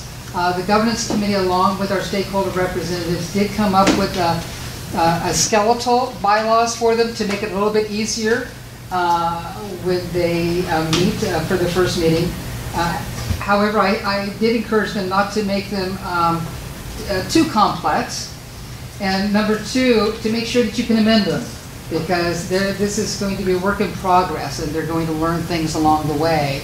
So, so we're very excited about it. As you saw, we had our first tasking tonight. We want to know what our stakeholders want in their new executive director. So we're going to ask the advisory council members to go back to their stakeholder groups and find out. And then when the board member comes to their advisory council, you'll be able to share that. And then we will be able to bring it back to the board. Okay? And board member candidates.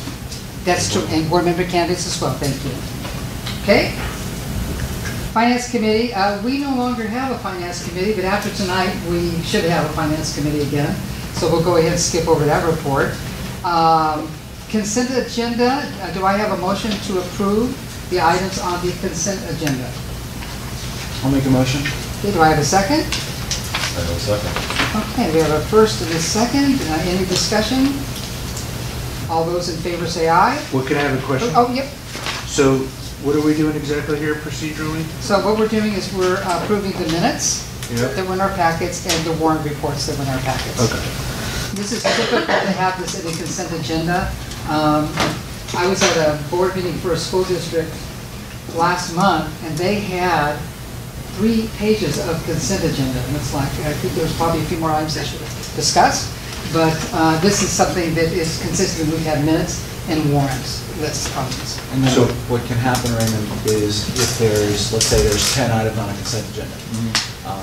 When the motion is passed and there's questions, people can pull items for discussion.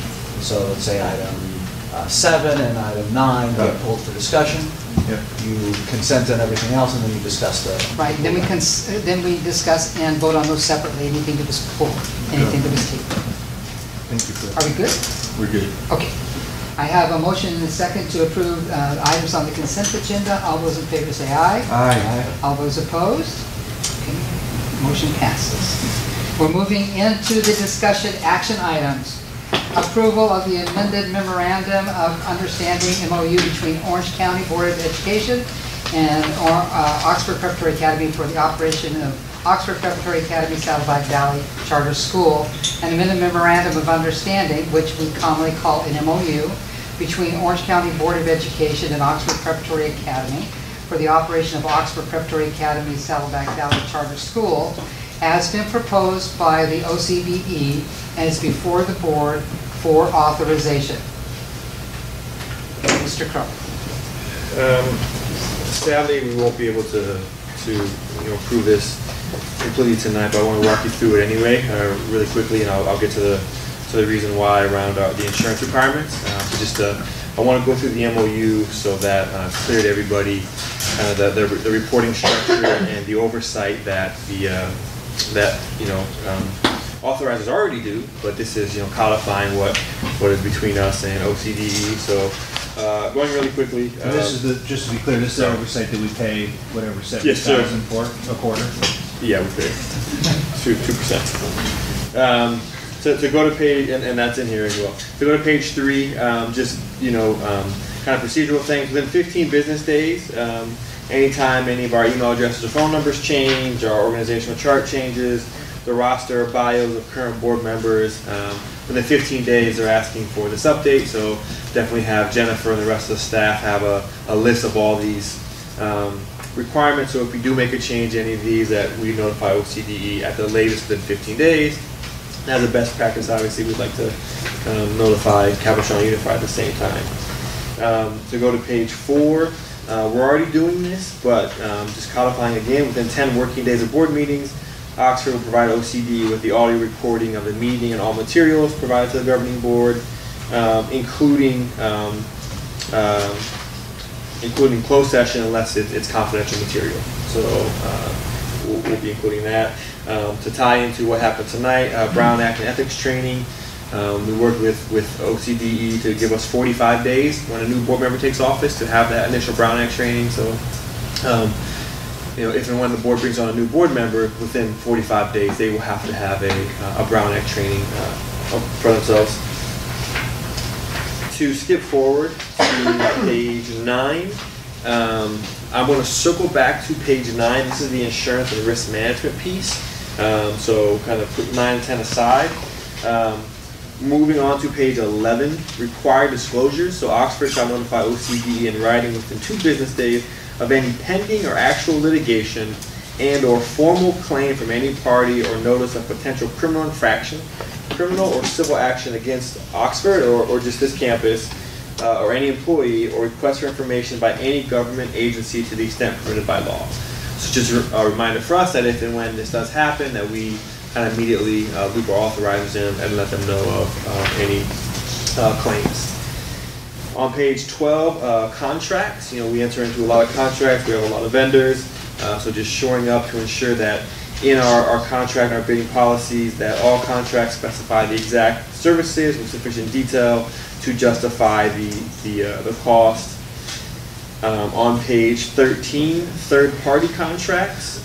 So for us to keep a list of all of our vendors, and then all of our authorizers do an annual review where they come on the campus, and so have that available for the annual review as well as upon request. And a very big one for those of you who are new, we can fill you in some other time on what a CMO is. But for at the bottom of page 13, OCDE will review and must approve any CMO, Charter Management Organization, or Educational Management Organization prior to Oxford entering into a contract. So should Oxford ever want to get in business with a CMO, it will need to be approved first by Orange County Department of Education.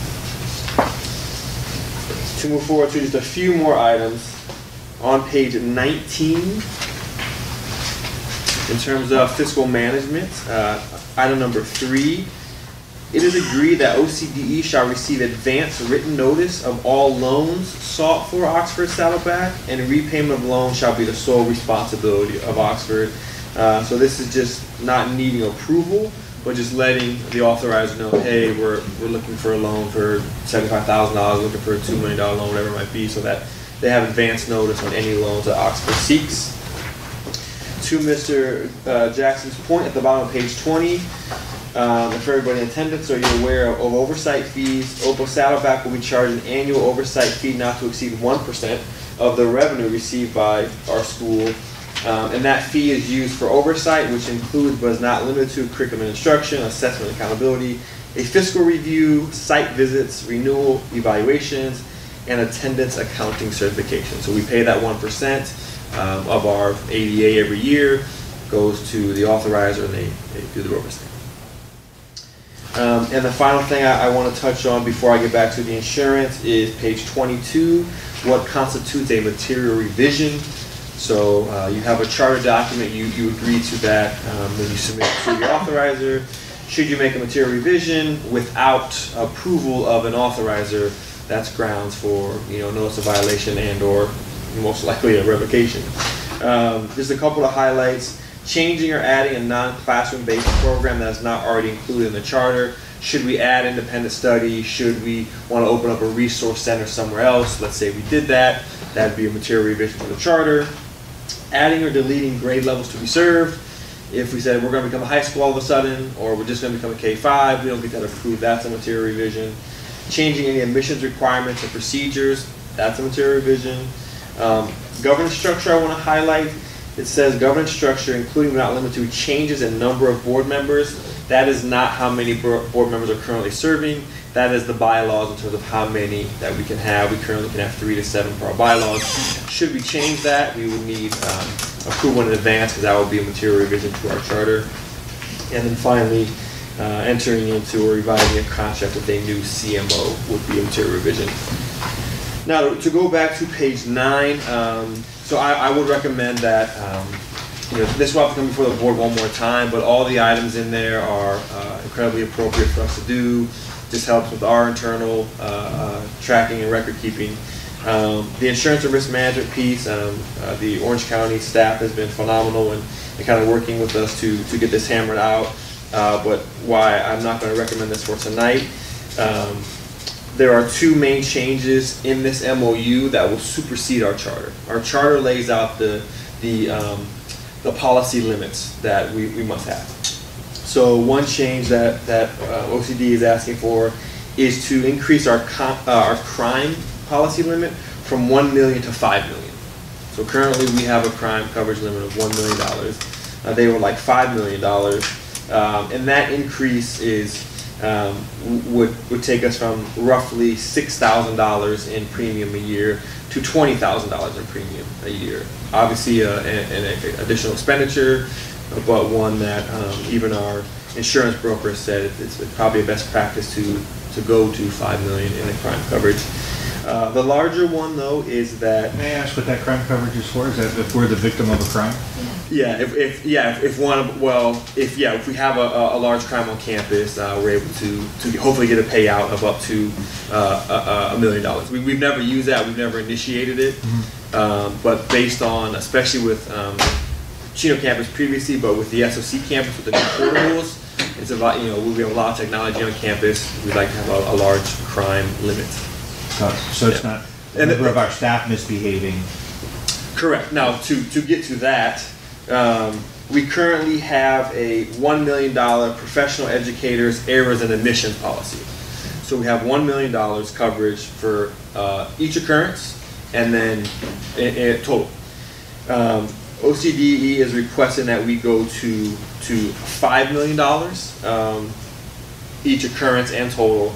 That would be an increase of over $200,000 in premium for us just this year, which is it's a large payout. So we've received quotes on how to kind of maybe get up to that $5 million. So right now, for $1 million is what we have coverage.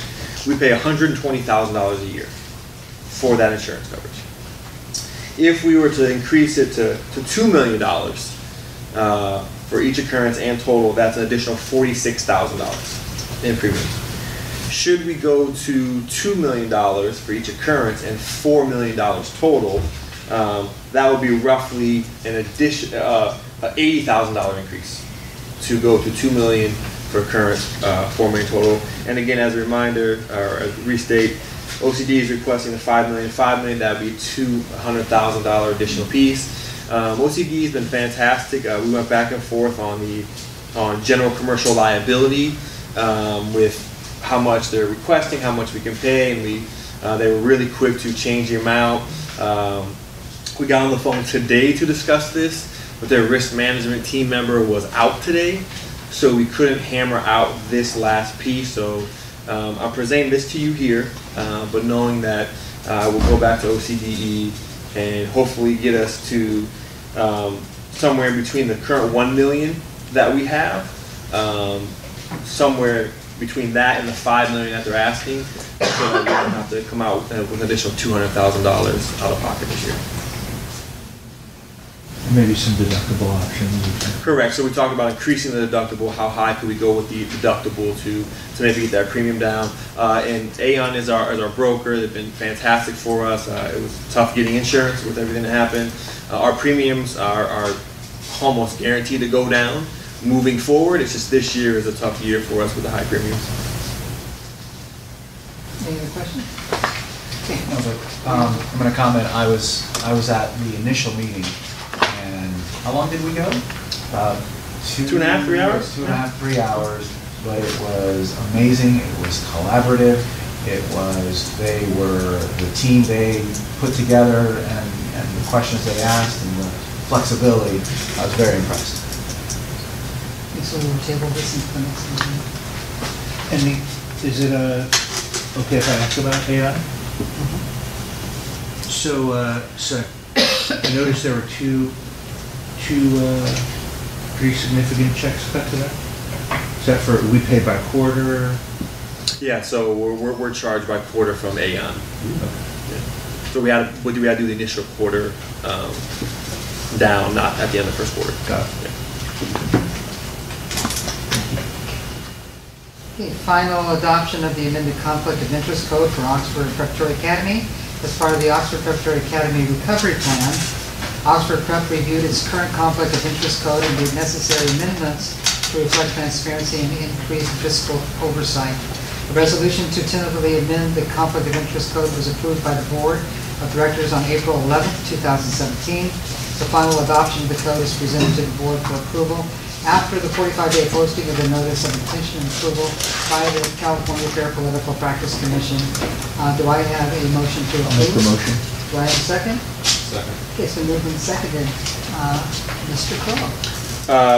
I'm not going to say too much about this. You heard Mr. Simmons talk about it. I just want to say that, you know, we had the 45-day public comment period. It was posted. We received no comments. The FPCC has approved this, so this is for your final approval after their approval. It's been a long road, but we'll finally hear. Okay, all those in favor say aye. Aye. All those opposed? Motion carries.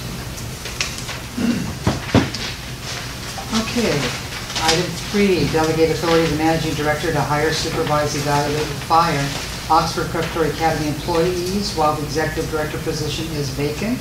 Oxford Prep received a notice of concern dated September 15, 2017 from the Capistrano Unified School District. One of the districts concerned is that in the absence of an executive director, it appears the board of directors is making operational decisions without any contribution from management staff.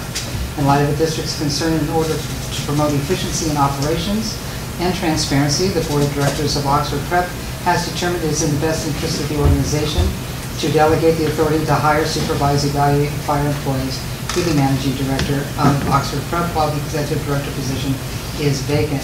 The authority to hire delegated to the managing director must be consistent with the previously adopted staff recruitment and hiring policy. Do I have a motion to approve? I'll make that motion. Do I have a second? Okay. Is there any discussion? Okay. All those in favor say aye. Aye. Opposed? Okay, motion carries. Item 4, do we have a speaker? She had to leave. She had to leave, okay. She left her question with me if somebody wants to read it. I don't know if you want it on the record. She told me to pull her card, so I don't know. You don't have to read me, I don't know if you want. Okay, item 4, approve resolution 2017-007 renewing a line of credit between Oxford Preparatory Academy and the California Credit Union.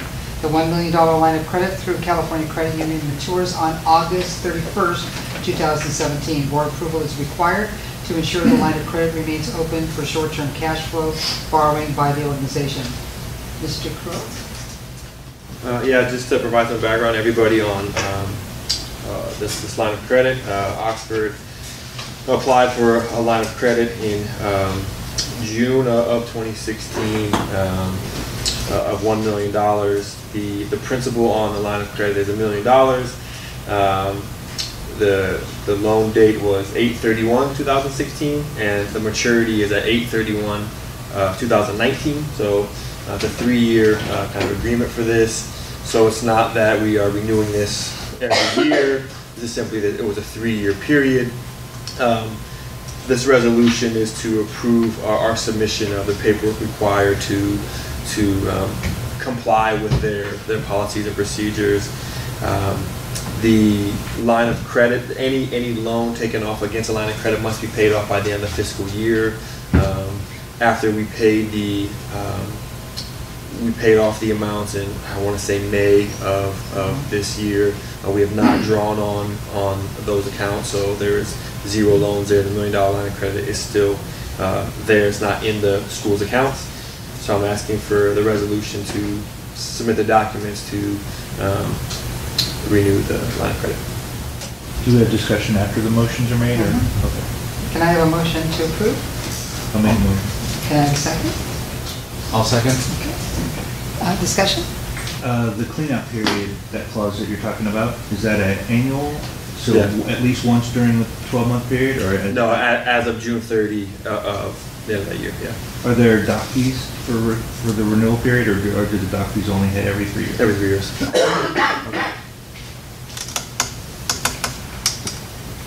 Nope. Okay. Mr. Crowe, can you speak to, I mean, I got a lot of this education at the CCSA conference. Can you speak to why charter schools, why this is a common model for charters that maybe authorizers or districts don't typically deal with? Yeah, part of, and it kind of ties in with what Andy Stern was talking about earlier. When Charter Impact and we came on, we received the previous budgets. There was this nebulous $296,000 floating out there that we thought we were getting in the 2016-17 school year, but actually we had gotten it during the 2015-16 school year. So we don't get payments. Your kid doesn't show up Monday and we get the payments on Tuesday. There's deferrals, right? And, who knows when the economy is going to take another downturn. So it's a common practice to just have that line of credit for a rainy day fund. If something comes up, if there are deferments again, or if other organizations have used it to start new schools to be able to draw on that line of credit. The school district has so much money available that they actually borrow out of one account to the other. We're not in this situation, and we spent time educating our authorizers why we have to do this. If the legislature decides that they're, instead of paying us in August, they're going to delay till September or October, you still have to meet bills. So it's wise to carry a line of credit. When we used the last line of credit, no one could ever figure out what that was for. But we were determined to get it paid, and we did pay it off in May of last year. So we currently have a zero balance. What kind of authorization is required in order to draw on the line of credit? That I don't know. I don't intend to draw on it, so I didn't research that piece, so I can definitely get back to the next board meeting, Mr. Haney. That would be great. Okay, it's been moved and seconded. All those in favor say aye. Aye. Opposed? Motion carries. Okay, moving on to item number 5. Election of Board Treasurer and Finance Committee Chairman. Pursuant to the bylaws, Article 8, the officers of the corporation are chosen by the Board of Directors and serve at the pleasure of the Board. It is recommended that based on the recent resignation of the Treasurer, the Board of Directors now appoint a new Treasurer of the Board to fill the vacancy. The Treasurer will fulfill the Chairman position on the Finance Committee as well. Do I have a nomination? I'd like to nominate Raymond Jackson. I'd like to second that. Okay. Any discussion? I'll do it. Okay. Okay, that's good. It's been moved and seconded. All those in favor say aye. Aye. Those opposed? Well, welcome. You are now the official treasurer. Oh, yeah. Oh, boy. Here we go. Okay. That's what you get for getting an MBA. I'm ready. Moving on to item 6, election of a board vice chair. Pursuant to the bylaws, Article 8, the officers of the corporation are chosen by the board of directors and serve at the pleasure of the board. It is recommended that based on the current vacancy of a board vice chairman, the board of directors now appoint a vice chairman to fill the vacancy. Do I have a nomination? I nominate Joe. Whoa, you guys are picking on each other, huh? Okay, I have a motion to nominate Mr. Haney. Is there a second? I'll second. Okay, here it comes. All those in favor say aye. Aye. Aye. Those opposed? Okay, motion carries. Congratulations. Is it ever appropriate to say hooray? Hooray. I said it silently when you became treasurer. Moving on to item 7, acknowledge resignation of member and chairperson from Governance Committee and appoint. Pursuant to Oxford Preparatory Academy 7th Amended Bylaws, Article 7, Section 23, the board may create one or more committees of the board, each consisting of 2 or more directors, and no one who is not a director shall serve at the pleasure of the board. Appointments to committees of the board of directors shall be by majority vote of the authorized number of directors. As the chairperson of the Governance Committee has resigned, and I have officially resigned, a new member should fill the opening and chair the committee. Do I have a nomination? I'll nominate Joe again on this one. Okay. Joe, you're pretty popular tonight. Or disliked, I don't know. Do I have a second? I'll second. Okay. Any discussion? All those in favor of appointing Mr. Haney as the chair of the governance committee, please say aye. Aye. Those opposed? Did you say aye, sir? You can vote. Oh, I can vote? Okay. Aye. Hooray. Yes. All right. Yes. You have to be totally in here. All right, I'm all in. Okay. Motion carries. Appoint replacement of member to Finance Committee pursuant to Oxford Preparatory Academy 7th Amendment Bylaws, Article 7, Section 23. The board may create one or more committees of the board, each consisting of 2 or more directors, and no one who is not a director to serve at the pleasure of the board. Appointments to the committees for the board of directors shall be majority vote of the authorized number of directors. Due to the recent resignation of our Finance Committee member, an opening on the Finance Committee needs to be filled. Do we have a nomination for the member, not the chair, but the member? I'd like to nominate Mr. Diaz for that. Mr. Diaz is already on a committee that we put him with 2 yeah, he's on the governance committee. Oh, I apologize. I'll be working for you on that. Yeah. I apologize then. I'll nominate Sandra Gardner. Okay, we have a nomination. Do we have a second? I'll second that. Okay, any discussion? Okay, all those in favor say aye. Aye. Those opposed? Okay, motion carries. Okay, number 9, approve resolution 2017-008 forming a board of directors audit committee and other actions related thereto. Oxford Preparatory Academy Board of Directors desires to establish an audit committee to assist the board in the oversight of the annual independent audit process by providing advice, assistance, and recommendations to the board. The role of the audit committee shall be advisory, and any recommendations it provides shall not be substituted for any required review and approval of the board. As the ex-chair of the governance committee, let me give you a little history on this. This is something that the governance committee recommended back in February of 2017. However, the finance committee felt that it was redundant because we had Gilbert & Associates, we had Christy White, we had a lot of checks and double checks. However, this board feels that it's very important for the stakeholders to be involved in the auditing process. And we've already got the trains down the road a little bit, because obviously by this time we would have already selected our auditing firm, but there's still things to do.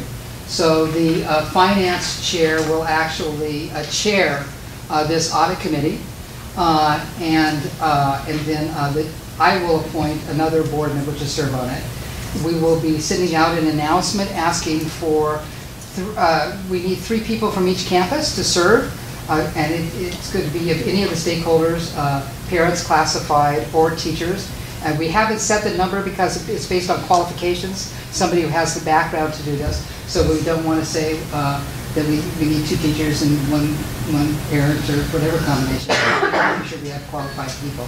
So that's the history on how we got here. So do I have a motion to approve Resolution 2017-008 forming the Board of Directors Audit Committee? I'll make a motion. Okay. I'll second. Okay. Any discussion? Well, you're going to be busy. You're going to be busy. I'm the finance chairman. That's right. And now the chair of the Audit Committee. Yeah. Okay, all those in favor say aye. Aye. Aye. You get to say aye. Correct, yeah, hi.